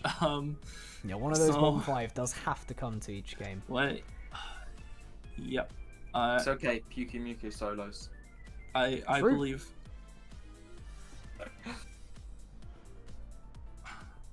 Yeah, I don't know They- what else to say about this other than They certainly aren't. They certainly aren't bad ones to pick. I'm a bit interested in the fact that there's kind of a aside from Volibee, obviously, there's a little bit of type overlap with like the Thwacky Puka Fungus doubling up on things that are almost definitely coming to every game. Clefairy feels like it's gonna be the natural Sixth mon. sixth mon more often than not, unless you really believe in the terrain to make Mega Steelix's bulk sing from Thwacky. But Yeah, no spikes on a SERP team feels bad, but hey ho. that much is probably You true. do have yeah. 5 relatively high price mons and low tier, so that's always going to be some advantage. I'm curious to see how Glowbro does. It's the last of the slows in low tier, aside from the indomitable wrath of the slowpokes. But I'm curious to see how it does. Yep, interesting team. Yeah, definitely. Slightly different this time in doubles because we've seen Halflame for a Giraffe and Incarnate on different teams in the other divs, but we have them together here, and definitely very good together. That's for sure. Yeah. I think the Berserker as your one and only steal, speaking from some experience, is a little sus. I think that mon is pretty fraudulent. It's also personally. your fake out, which is It does fill that slot on a ball hawk dock. Yeah. You are correct. But I'm not sold on it personally, but I can see it doing stuff. I like at least the potential of decent speed control in conjunction with Hisuian Typhlosion as an eruption clicker. Rebombi gets Tailwind. it does. Yeah, Its Rebombi shield does does get Tailwind, so Yep. it can't be faked out. Nope. Oh yeah, no, that's So it's that- very real. that It's plus just Hisuian not Typhlosion priority. is pretty real in terms of spread spam that's hard to stop. No, you're right. Just means you're getting point. you're getting outdone by the priority guys, but that's it basically on that front. Yeah, But that's not too bad because not but everyone is you gonna have those. Farigiraf. Yep. Can't stop priority Tailwind, but can stop priority hitting your side of the field at least. Yeah. And over in Little Cup, we have a eerily similar situation where it's a draft where your steal is not Berserker but Galarian Meowth, and that being your one and I'm not counting Toxel, it's not a real Pokemon. That being your one and only flying resist, on a team where Panjam's probably gonna want to come most weeks. Yeah. Cottony's your real sort of hazard removal and utility. I guess Staryu has Spin. Yeah. obviously, but Cottony is super useful for that, like Prankster, Encore, and general utility. So Fly Spam really is just free here. On the other hand, Galarian Ponyta, Pancham Stunky, I think we've seen cores similar to it already, but that's a really nice fighting Psychic Dark core. Yep. Which is going to put a lot of offensive pressure, along with things like Doduo, Zigzagoon. So again, you're abusing those sort of flying and normal spam users themselves. Tried and true. Yeah, basically you're going to need to play offensively with this draft because the defensive backbone is a little suspect, I'd say. Yes, would say that. But Little Cup's the format to do it in. Yeah, absolutely. On to the Jorvika Vaults then, with also something that's fairly tried and true, which is slow momentum plus breakers like Shifu and Kurum. Also, it's Glokin Kurum yet again, rearing its head. That's the fourth Could one have now. foreseen this one. Oh, and there's at least one more to go. Yep, everyone loves this combo. Then yeah, obviously the Iron Treads for ultimate utility, and Terra Sylveon, which it has Calm Mind, I think. Yes. Yes, So that is can a do some interesting setup. And loses Mystical Fire this gen, so It the does. Terra is nice. for Terra giving it gives some you the coverage. Terra Fire, yeah. That's the big Yeah. option with Sylveon.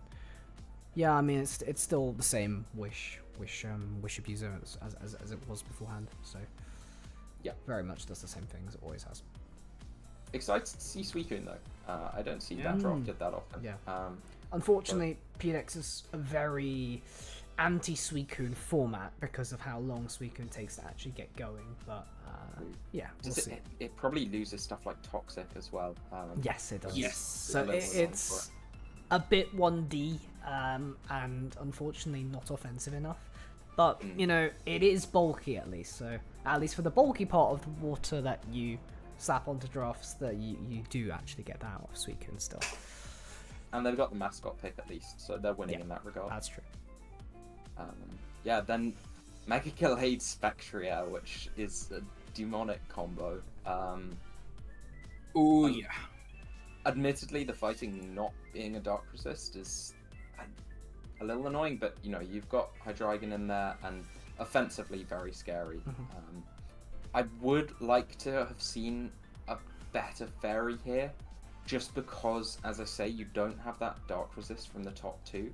Nah, Belly Bolt's a fairy type, trust.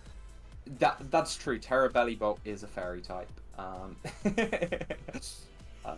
But otherwise, yeah. Again, you know, they've got the Iron Treads again, ultimate utility mon, and the 4-point Tangela, which I think, I could be mistaken, but I think people on your Vikavolt have had some good use out of Tangela before. Yes, I think so. Yeah, a lot I of seem to the remember Nord them people drafting do it sing the in praises DCs. of low-tier grasses at large, and Tangela is definitely one of the ones to watch in that pack. 100%. So, yeah, you've got a scary top two, you've got consistent removal, Hydreigon can always put in a shift, and then some...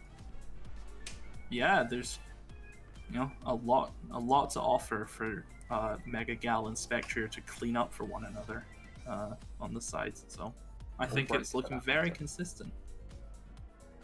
Yeah, then over in... Wait, we have the Espeon drafted. Oh my god, it's the it's here. it's the You only say, Espeon. Where is it? Yeah. The but only Espeon 320 believer in the pointers. entire team tour. Oh my word. 320 pointers is wild. Oh, that They said fuck the budget. Honestly, did a pretty good job with the budget, despite that. Yeah, like All things still has some considered. good value low down. we got some. Quaxwell, my goat. I mean, they are also continuing with the low tier grass fiend by taking on 1 point Swordly. It's pretty cute. Orthworm can do stuff even though it's deprived of its tail. You know. Yeah, it means you have spikes elsewhere outside of shocks, Yeah, so you can That's keep shocks in yeah, the that offensive role. relieves some of Yeah. the pressure off your shocks. You know. Well, they've also got Espeon, so the opponent's spikes are now their spikes. Yes. Yeah. It's the real technology. Yeah, the removal if you squint hard enough is It's okay, they'll just Yeah. double really aggressively with Espeon. Yeah. I think Then this, a familiar combo in doubles with Mouse Ape. do have Mouse Ape Instant, yep. I think the Regieleki is a bit out of place in my eyes, but that's not to say Little- it's not that bad of a I Pokemon. think it's good. Yeah, it does seem like a fairly nice. You've at least got a lot of denial in here. You've got, you know, between Intimidate, you've got the Defiant plus the obvious Rage Fist. You've got Follow Me. You've got Electro Web and Screens. You've got Magic Bounce. You're very much saying to people in these first 5 mons, do not attack me. Do not try to use a physical move. Do not try to use a status move. Do not try to outspeed me. Do not do anything. If you do anything, I will kill you with a monkey. Yeah. And yeah, A lot of denial. whether it all synergizes into a solid game plan remains to be seen throughout the series, throughout the tour. But there's a lot of stuff here that, you know, on a draft board is looking pretty oppressive. Yeah. As you're planning Just your stuff out. secondary fake out is Apom, which sucks a little bit with Incin, where you really do want to have the option of being able to cycle properly with that mon, but Mouse Ape can win games yeah. quickly, so. Yeah, Ape can just blow things up, and you can just be really, really in a lot of these other critical picks and disincentivize Trick Room quite nicely with Hattery. So yeah, My there's favorite reasons to be LC optimistic. draft of the division, because there's a Cosmog. Monkey. But Yes. otherwise, yes, it is Grookey. It's back again. And this time paired with a Glimmet to be pretty terrifying, actually. And Yes. those flying types that Grookey really hates, Glimmet is just cleaning up And- really enjoying them, trying to switch in. And all of those hazards to make Grookey's grassy terrain healing a strictly one-player experience is quite nice. Yeah, there's Quaxley's good removal. Yeah. Does Glimmet get Mortal Spin? No. I No, honestly No, it I doesn't. think it's just The Glimmer. removal is I just didn't on think so. Quacks, but it's fine. is You just can Quacks, bring but- spin on that every week, and that's not an issue. Exactly. And- It's a great spinner. And you do have the Scourge of moveset legality from last year, Tinkatink here, which I think is slotting in quite nicely. Yeah. I quite like it here. The lack of solid fighting type makes the Zorua pick maybe a little confusing. But even so, I think it can put in some work by itself. I mean, you And control people if you disguise it as Glimmet at least. So maybe. That's true. And they've you do, got the Woobat there. yeah, you do also have Grookey's probably kind of fraudulent partner in my view, Woobat. But equally, if you're just really itching to have a little guy who is a ball with two blobs on either side, you have the vastly superior Cosmog waiting in the wings. So then, the Oxtagoons. Indeed. Yeah. And they've gone for that Garchomp Golden Go, Clefable core, that Yep. Fantasy core, Dragon Steel Fairy, with the Terra Ogerpon, which is such a good Pokemon. Yeah, it's I great. think it's Yeah, fantastic. one. That speed boost, and- it's one of the best cleaners in PDEX, straight up. Definitely. And the Fast Encore, so useful as well. Yeah. And then they've rounded it out with some really nice mid-tier picks as well, in my opinion. You know, Yeah. Blastoise, Talonflame, Overquill, Galvantula, Espeon, for what it's Yeah. worth in Paldex. Obviously the Terra Mousehold, and then even Dusclops for 2 points. I think there's a lot of value to be found in this draft. A lot of good stuff here. Um, Normally I'm a little apprehensive about Talonflame as your resident fast mon, but honestly with the Terra Ogerpon, that's not even really an issue. Yeah. So I think this draft has Terra a Ogerpon lot of monster, just for sure. fundamentally good stuff, and the webs thrown in the back is just nice for good measure. There's It is a bit ground weak. Obviously Ogerpon helps in that regard, but Ogerpon isn't you wanting are to climb. a little, but I guess the top sort of Garchomp and Clef, they probably have enough bulk that they're maybe gonna lift some stuff. I think the one thing Yeah, is well. just you're really feeling the not having the most flexible Terra captains. No, that's true. This is you have Ogerpon, she is amazing, but she is hold forward at all costs, and then Mousehold, you can Terra normal, you can do some defensive Terras maybe Ghost or something, but it's not the when your main Terra captain is this linear, picking something with probably as little flexibility as Terra Mousehold is maybe questionable, but it is good follow-up removal. Yeah. So Well, it's a mystery apparently whether the memory of their PDEX player will extend to the team building or not, but we'll see when the games actually come out. Yeah, then As in for- Natlex, Yeah, apparently they got their something Coco like Ice Land? sniped, so they got Lele instead and decided to do a different terrain. yeah, I think the thing for me is, what is Mega God of War doing here? As another out. psychic fairy to go alongside with Lele. what if one just wasn't enough? Seemingly so. Yeah, I do. I'm not the biggest I- fan of this draft. I think the three psychic types. I think Latios and Lele, you're probably fine in that regard. But then I yeah. would like to see a bit more something else with Mega Gardevoir. I guess it feels the- like you're either going balls to the wall offense and then you've kind of slapped a Clodsire and maybe an Empoleon on for some bulk. Yeah, Clodsire maybe isn't the ground I would take here purely because it is just slowing. It's slowing the draft down to a crawl, and when your Psychic Fairies aren't bringing momentum of their own, Yeah.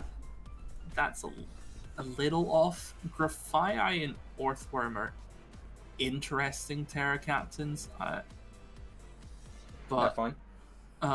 yeah, no, they're okay. For some reason, I was thinking about high tier Terra for a second, but ignored me. They're good.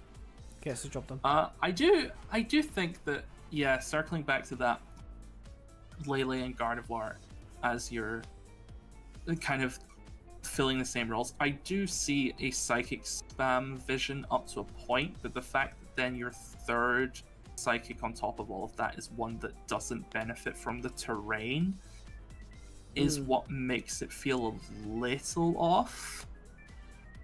But you know, I am, I guess, a little concerned that Empoleon is doing too much of the box ticking. Empoleon needs to do a million things in every game. It's just and running might feel a defog little every. It's strange. running defog every week, which is Yeah. the problem.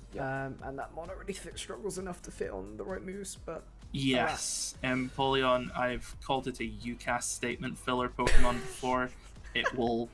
It has every qualification you could possibly want. It has all the experience, but it's only bringing 4 moves to a job. So, yeah. Then it, what it about can low feel a tier? little strained. But yeah, low tier. Mr. Well, Crawl makes a Mr. return. Cross, I think. I do like Mr. Crawl, Bannet plus Minion. I mean, these are some ones that I actually do want to see pop off. Yeah. Just because you don't see it often, so it would be funny to see him actually do a thing, which is nice.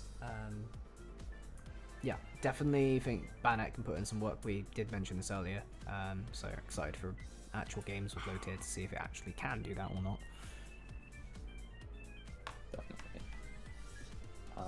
Yeah, then in doubles, we see Cheems Pow plus Golden Go into double Spiky Bird. Double Spiky Bird, and Gyapdos is definitely nice here as a Sword of Ruin companion. I do like it here a lot for that. I'm not really sure what to make of this draft. Now the to be best honest. part, the real reason why this draft is good is the Serena Steenie Bound Suite. Yeah. The whole line, Real. the whole Yeah. family's here. I have been reliably informed that the owner of this draft has made some interesting comments towards the Steenie line. So Oh. you can take that for what it's worth. Oh dear. Well, Little Cup sure has a Diglett. It definitely does, and a Spritzy to go with it, which is actually quite nice in partnering with it. Yeah, you know, if getting you're rid of going to steals. draft that Spritzy, getting rid of those steals, those poisons with Diglett, very nice. Yeah, and also for Snivy as well, to be honest. Fire types too makes the Leaf Storm with Contrary a lot more spammable. Yep. This team does actually quite like Glabs. You have some of the more middle speed or like 17s that you actually do want. You know, just to spread power on if you can. I'm not wholly convinced by Piplup just as a Pokemon in general in Little Cup. I think it sometimes tends towards being a bit too passive. It can but, be, yeah. There are tools around that can help. Yawn is one of them. I'm having helped build LC last year at Piplup. Yawn was like a huge reason that we managed to kind of circumvent passivity issues just by the fact that we can just force you to switch out and flip turn out afterwards. Yeah, it but makes a that lot does of mean you are sense. slotting both Yawn flip turn, and some matchups you just can't do that. Yeah. I mean, if Empoleon's a UCAS statement Pokemon, Yeah. what does this say about Piplup's extracurricular life? But there's a lot of good stuff here, and it's surprisingly good on the budget. So, Yeah. kudos to them for that. So the Southampton shipwrecks then, with another really cool logo. Yeah, and they're very happy on the Torn T at least. Terratorn, very very scary, and of course you still have Hammerot, Great Tusks, so very very, I mean, very famous PDX mons that are very good in this format. Terrarachi is new that they haven't seen before, but they want to see how it fares basically. So, which is fair enough. Try out something new. Yeah. I think there is just the innate strain of your one and only steel also being your Terra Captain limits its flexibility a bit, but you know, I can definitely see it doing some really annoying stuff on the maybe one or two occasions in the remainder of your natural life where you don't think Terra Torn would do good here. But yeah. Has its place. And then you've got a couple of the budget guys pulling up the rear with Granbull, Tauros, and Gligar. They feel more accessories. Granbull I can see doing stuff, but For those not understanding why Gligar is 2 in PAL Dex and not 2 in Index and being considerably higher in that format, is it doesn't get Roost. Which unfortunately is a very read my big mind. deal for this Pokemon.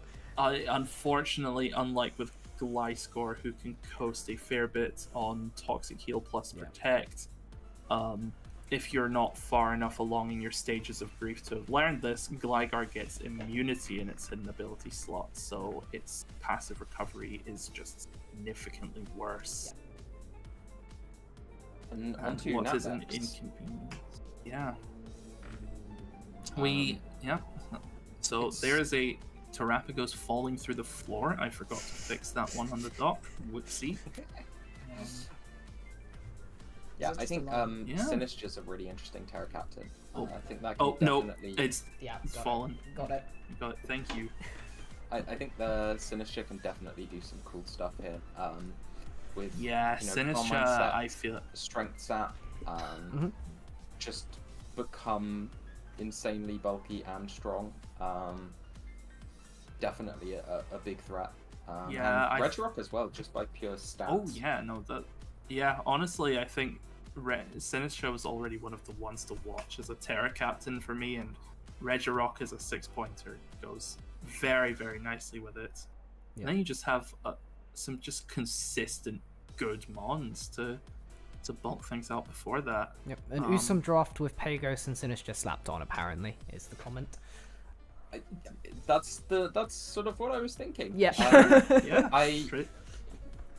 It's a little rough that Terrapagos kind of gets forced into spinning, because it does mean, you know, Mega Charizard X, which has good bulk, so that it can get more setup opportunities.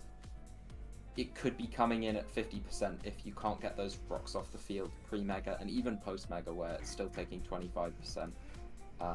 Yeah.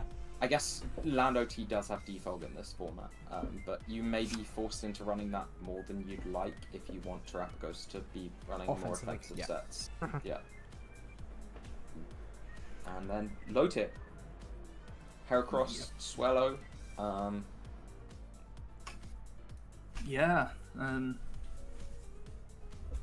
Honestly, just good stuff all around. You've got, you know, the protagonist returns again. Guizing as a nice grounded poison and one of your fairies. I honestly really like Guizing just as the grounded poison who doesn't have to compound your ground weakness if you don't want it to. And being a fairy in a fairy lacking format just makes it feels nice here. And then it just, you know, it gets along well with having some nice consistency across the board. Good One fit. of the faster low tier drafts, I would say, overall. Yeah, Swellow's definitely blazing a trail relative to a lot of mons here. The Heliolisk and Swellow is little interesting. Is kind of almost a normal spam thing. I guess Heliolisk is much more an electric type than it is a normal, but Yeah, less sturdy defensively, but offense is really solid here. So yeah, the offense is solid here. I'm not sure what to think of Eviolite Duraludon yet, but that plus Guizing could do stuff on the defensive end, but it's not your priority. Yeah. And I mean, something else that's offensively strong is this doubles draft. Oh, it has. Yeah, that's a Flutter main. Have Flutter, Ogerpaw, Iron Hands, a horrible blotch on my screen that I should probably clean my laptop. I can't see what that is between Iron Hands and Enamorous. It's bleh. I know, Illumise is good. Yeah. I love the air cushion. Air cushion is funny. But no, fake tears is really, really big here. For Illumise, so. All jokes and slander aside, it's good here. Enamorous is nice for big fairy spread damage, just maybe a little redundant alongside Flutter main, but redundant to some is spammable to others, so I guess you can play Enamorous a lot more recklessly. Yeah, and does have that physical option, which is the nice thing with Enamorous, if you do want to do it, because of contrary superpower, which is very viable. Hisuian Quillfish as your main intimidator is solid. I do think it's a shame that unlike its Jotonian cousin, it doesn't get flip turn, but I'm interested to see what it'll do. I've used it before in VGC. It has its uses. Can come like a couple matchups and do some funny things with its. It's pretty good utility move pool. Magmortar as your secondary redirector is. You can take that to take the pressure off of Ogre Pawn. Also, if your Magmortar gets hit, you get the advantage of not having to use a Magmortar anymore. Can't lie, I think it's super fraudulent, but it's nice at least to take the pressure off redirection of Ogre Pawn and make that is top.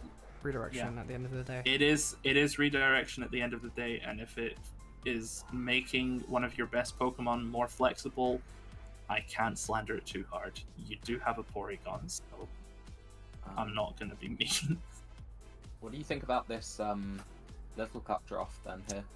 That's a Chinchou, so thumbs up. Yep. Chinchou, Pony, Toadskull, that's really good. Double. I mean, you've just got some really solid stuff on the top end. Top 5 is really solid, at least. So yeah,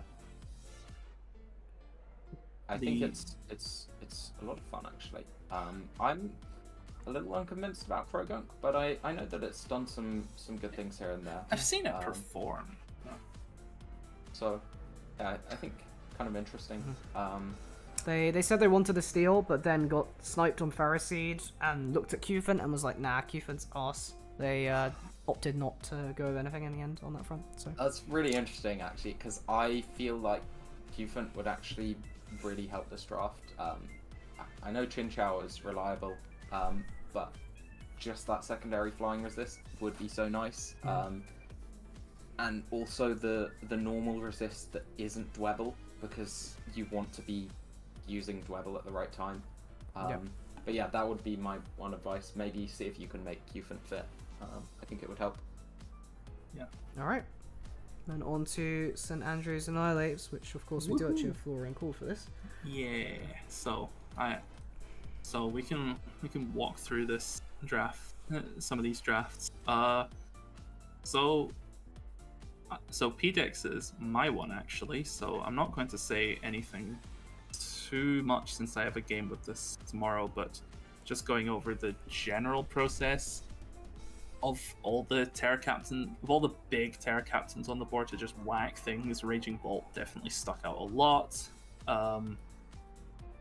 Getting something fast and strong was priority number 2, so we felt quite strongly we needed to get either Meowscarada or Greninja at a minimum before things could be viable. Yeah, that's the generic thing to do with Bolt, is get one of those two or Palafin, because you get either elite speed or good priority.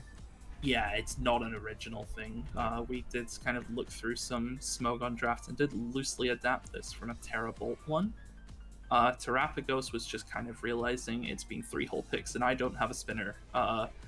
It's a little suffocated into doing spinning here, I will admit, but that's Paldex. I think it's nice as a win con. Shocks as the secondary Terra was picked mainly. Only 1 point on tax for this thing felt pretty good. I cannot lie to you. Like, it's not going to Terra that often when we have the big man on campus, but really, really good. Spikes, pivot, fast attacker. I love Sandy Shocks a lot. They fit in the mascot pit too. Yeah, a lot. Yep, we did manage to sneak a mascot in here for the second year in a row. Hopefully more successful than Lana's Doubles Annihilate of last year, but Aloma Mola and Annihilate are comfort picks from a previous draft. I like Annihilate here. It, good spin blocker. I was considering it as a main Terra captain before, but it ended up actually just slotting in more nicely here in the long run. No, it's more expensive if you Terra cap it. Bigger attacks. No, of course. But this was more of a possible round one consideration that got thrown out fairly late. Aloe is just consistency incarnate. This mod just makes so many lines feel so much safer. Bronzong was very much a last steal left, and then the last three, I'll cut it. It was just kind of let's get some guys who set hazards and have one really good button, and second spinner, sure. Building those rolls. Nadex, this is the fifth and final Gloking Durham. We picked this one up on wheel. Makes a return. Yep. And then next wheel around, it was grabbing something fast. We looked at M-Lop, and then we were torn between the Water Fairies, so we picked up Prim at the player's discretion. I think it was better in the long run.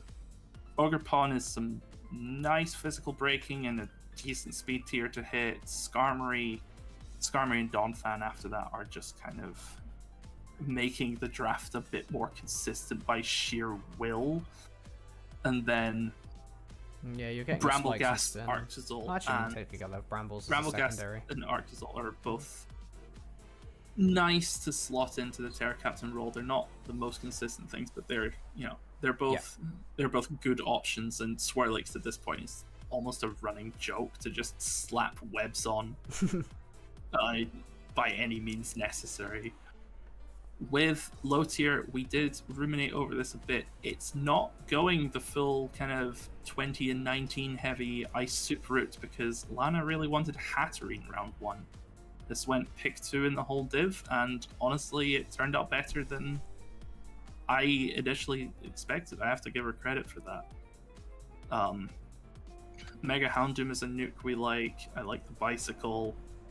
But yeah, honestly, this is more in Lana's head than mine. But I think Mega Houndoom has a lot of potential. We've already seen that displayed with LT already, and hopefully we'll continue to do so. Because again, it's one of those mons you just don't really get to see do anything in regular form.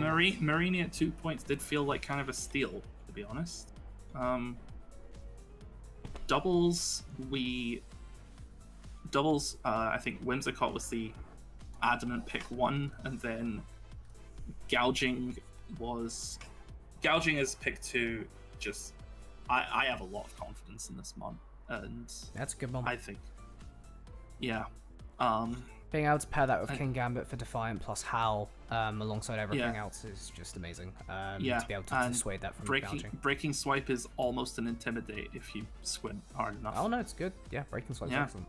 No, it's a good. It is a good option. And you can still run like Clam DD and stuff like that. So definitely a lot of spice ups or just hard damage. This was kind of our big ice soup draft because after we picked up the 21 and 2 19s, it was kind of like, right, what fake out do we have? What redirections do we have? What special attackers? Hitmon top ticks a lot of boxes, and then we picked up the Grookey and Duocean right at the end of. They might show up. They might stress someone out. They might sit on a ball hawk dock and stress someone out, and I wouldn't ask anything more. And then Little Cup, I'll be honest, this was one I'm most tapped out of, but we've already seen the red card Shelder tech from this week pop off. Yeah. And Poniard, Hisuian, Zorua is a combo that I have a lot of confidence in. But yeah, I can't really speak too much for this one. I don't know LC well enough, but No, the If any of you very have any annoying slander duo. you'd like to knock in before we talk into Bristol, then fire away. Yeah, I think that's good. We can get straight into bloomers. Yeah. Oh, okay, we escaped with no slander. That's good. uh, Indeed. I had a fair insight into a lot of these drafts, but I'll try to keep things brief. I know we've got Yeah, a few sorry. teams and we're behind schedule. yeah, sorry, I But was no. trying to talk fast. no, not at all. Uh, Palafin, then I really like Necrozma as well as a Terracat. Big setup threat. Yeah, good And point. then the rest of the draft, we were kind of looking at, okay, what can we do to discourage opponents from bringing grasses and electrics? And this is sort of what we arrived with, whilst maintaining some kind of hazard control. We've got a webs option there. I think it turned out quite nicely. Some big threats. Yeah, good to see balance in PDEX, because you don't see it as much as more offensive archetypes. 100%. Well, it remains to be seen if it works, but Yeah. we'll give it a go. And then, yeah, Natdex, this is a core that I built a very similar, those top three specifically, a very similar draft around recently in Natdex.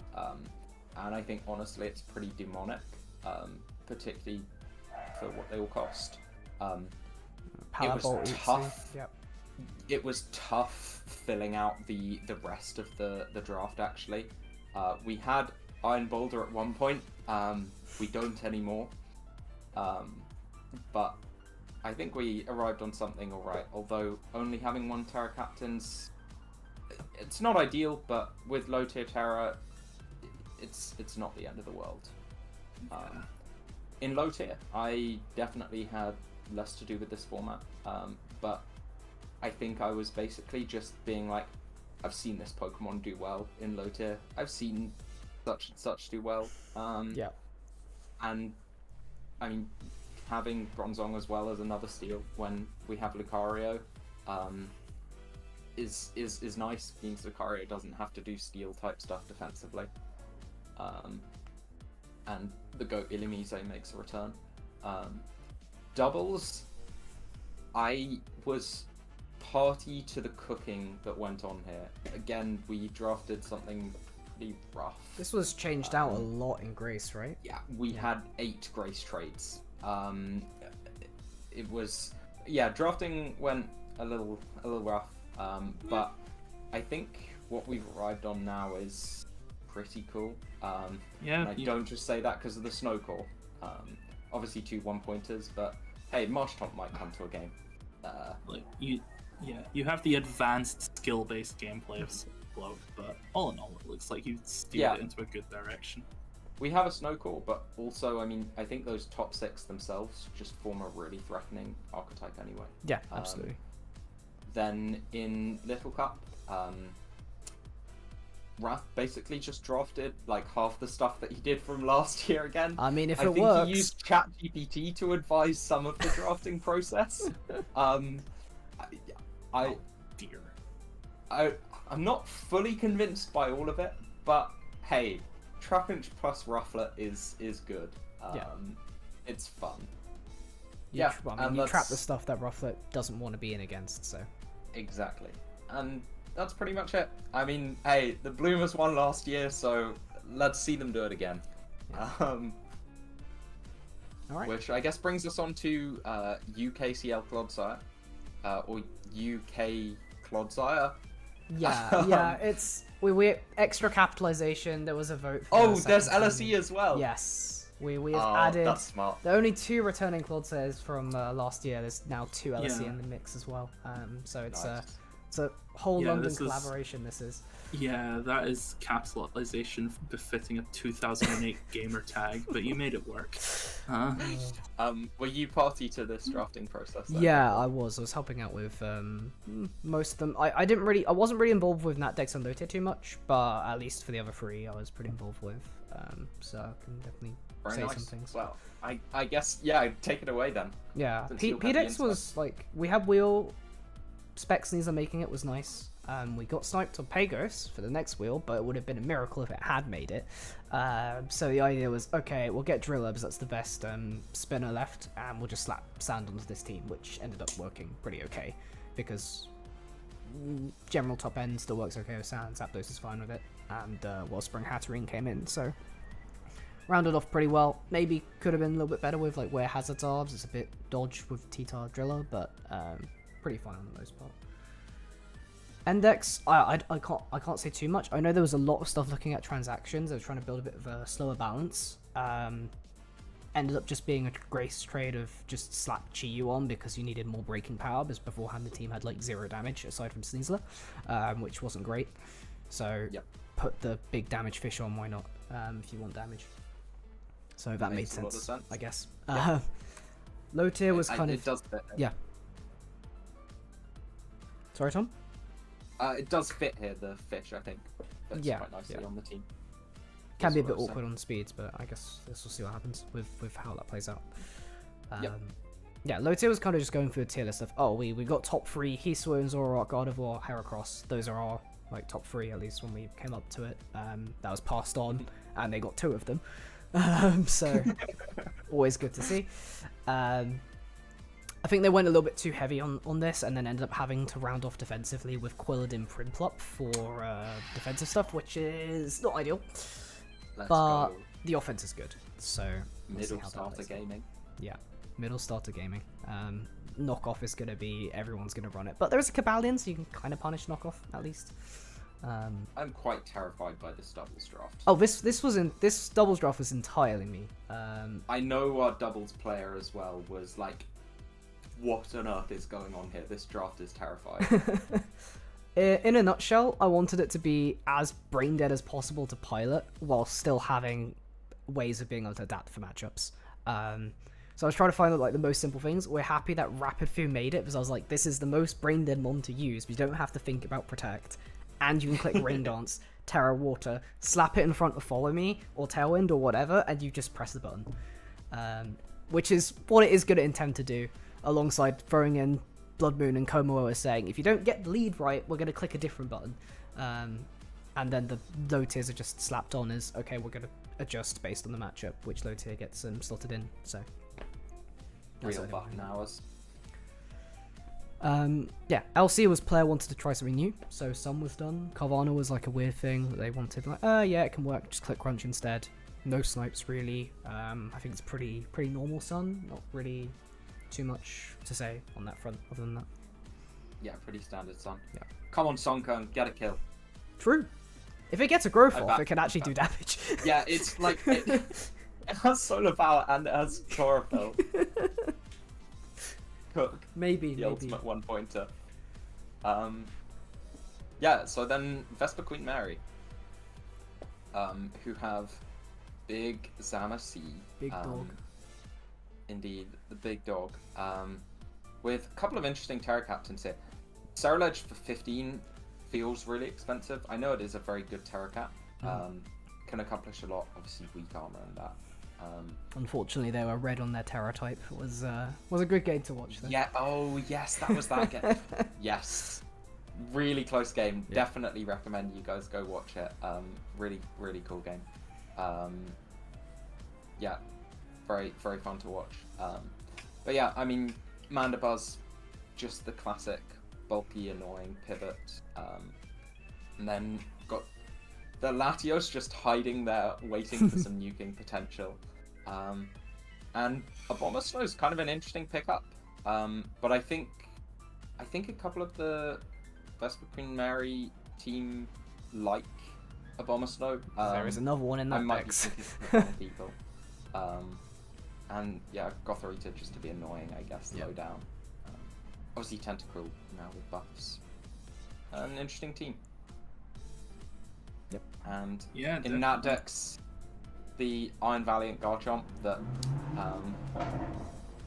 Dark. Also, wait, yeah, have okay. we had Just- Garchomp Torn in all 3 divs in that deck somewhere?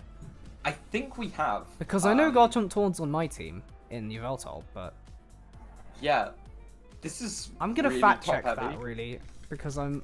Hold on. No. So the Garchomp Torn in this div is in... Is there only one Garchomp? Okay, so there's only 2 Garchomp Torns. I take it back. Okay. Yeah.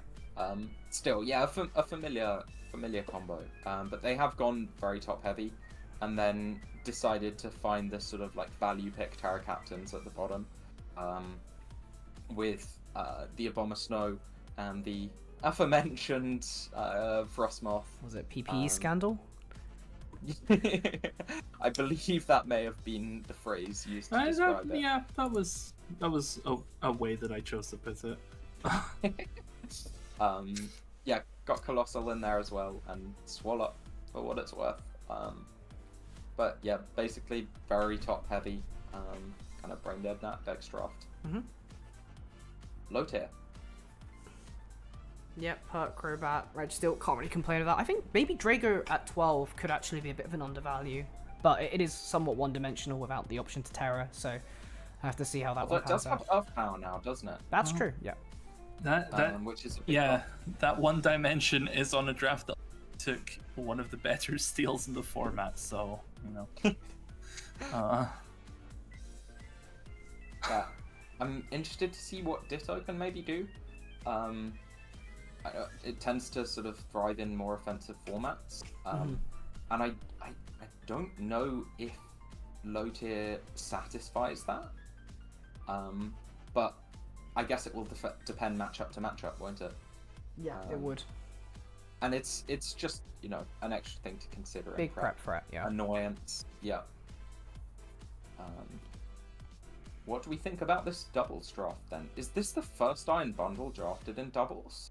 It actually Or have we missed might over? be, Right. which is unusual because Iron Bundle is a very good mon, especially in doubles Yeah. where you get to use its support options of Icy Wind and Encore really well, and Bundle Chi-Yu is just extremely powerful. This is probably I would wager the most flexible doubles draft out of all of the divs. But that's my take on that. Seems pretty threatening. The 1 point trap inch there just for good measure. Yeah. Cool to see Conkeldurr as well. Yes, this is a mon that I did drop in price purely because no one ever picks it, despite it being despite it theoretically In any being format. in any format, in fact, very good TR abuser in doubles though. But we'll see how it goes. 145 attack and guts. That's the same stat as Ursaluna, if I'm not mistaken, on the offensive side. So we know how much damage that can do. Big threat. And in Little Cup, the infamous first pick Clamperl. I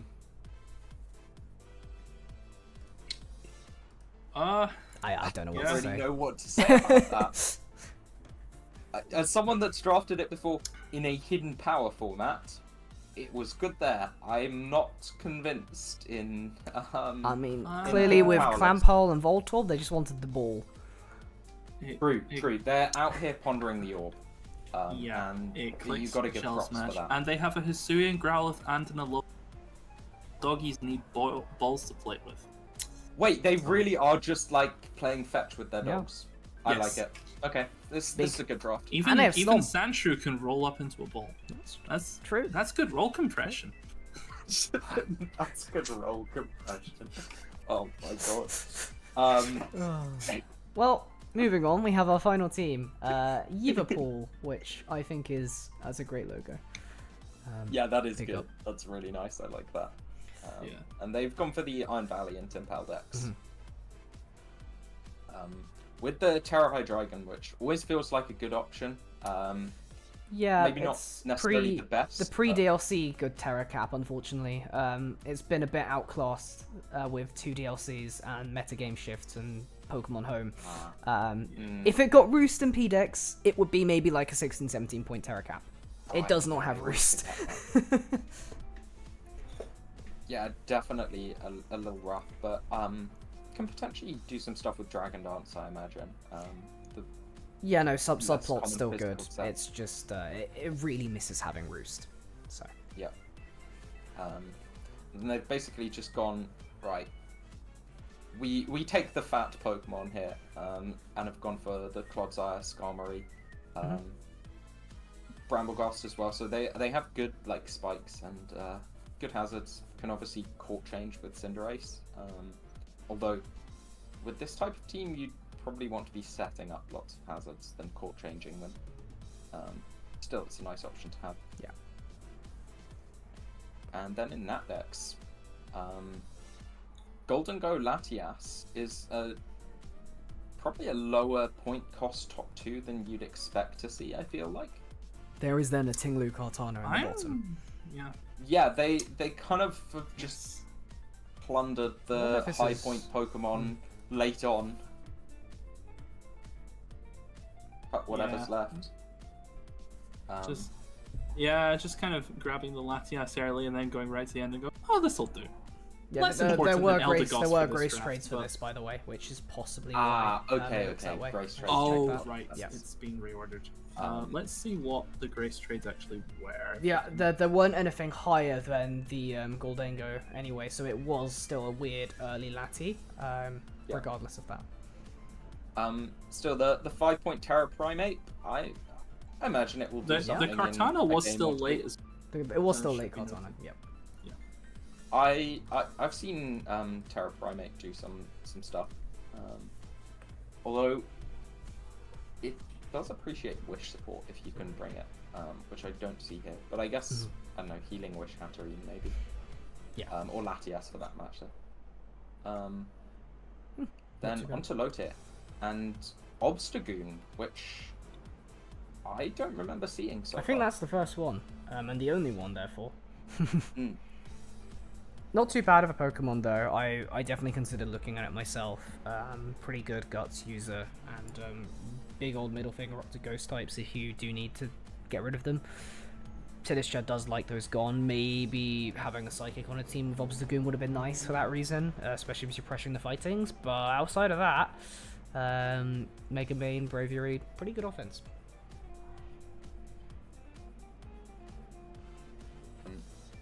Yeah. So, doubles then.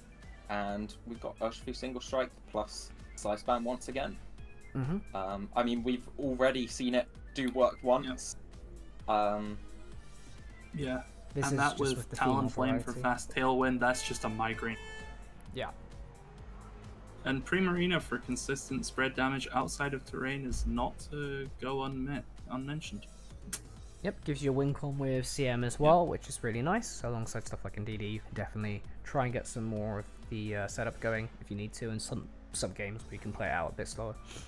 Has the options there. I think Kendra's a little bit random, but he's chilling. It's Bing chilling. Is there a manual rain option here? That's sort of what I'm looking for. Question mark. I don't really see it, but Does Yeah. Talonflame get fast rain dance for some reason? I don't think it learns Rain Dance, but I might be wrong.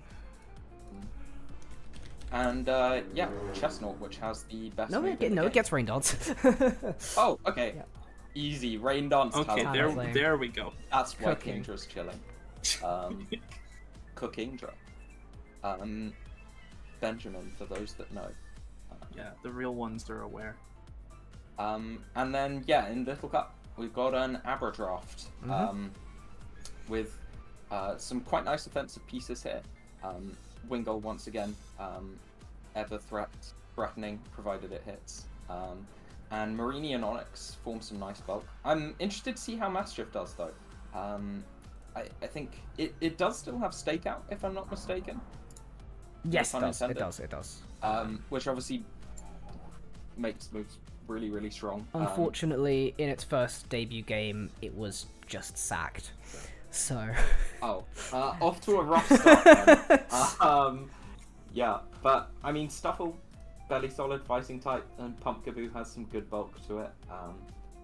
Yeah, it's a lot of bulk here. I'd like to maybe see a few more offensive pieces. But I guess there is some offense to be found. Yeah. Here. No, I guess we'll have to see how it pans out, but by no means a bad draft. Yeah, not at all. I mean, Abra drafts can never really be that bad. Mon is Exactly. very strong. When you got an Abra, Yeah. it's so strong. All right, and that is We last finished. draft of the last division. So we're actually done with all three now. Yeah. Has been And- interesting. Only 30 minutes over what we said we were gonna do. Which not too bad. Just a 10 Not extra too mins bad at all. per div. So Yeah, definitely. at least It it's has a been- market improvement over the last year. Big time. Any of you caught the 109 5-hour turn slog. and counting Natdex drafts going on at the moment? That might give us a run for our money in terms Whereas, of which one? lasting Which too one is it? long. I'll click on the link. Wait, 109 turn net dex And game? counting. Which one is it? Oh, is this Bristol It's involved? Sandshrews versus somebody. Anyway, that's beyond the scope of the stream. But if you want to feel like your brain is being scooped out with a large spoon, then you can go watch things get skull burned a lot. Oh, well, might have spoiled some of that for those people that are watching. But anyway, alas, that is it from us. Moving to this transition. Yeah, hope people enjoy the games this week. Hope people enjoy media content to come. Yeah, well- There'll be a proper schedule out in due course whenever that does come through. But just watch out. Get the media role on the server if you want to be pinged about media, because the next everyone media ping will be all the way down in finals. So get the media ping. Yeah. Don't forget to smash like on the video, subscribe for more content, leave a comment for the algorithm. I'll stop being toxic. Best of Or luck. Red Best will of turn luck off to all screen. of you who've not played games yet. Congratulations and/or commiserations to those who have, and hope you enjoy the rest of the tour. Yeah. Indeed, All right. been a lot of fun. Thanks next guys for co-hosting Thanks. as well. It's been a fun group. Yeah, it's a good one. Definitely has.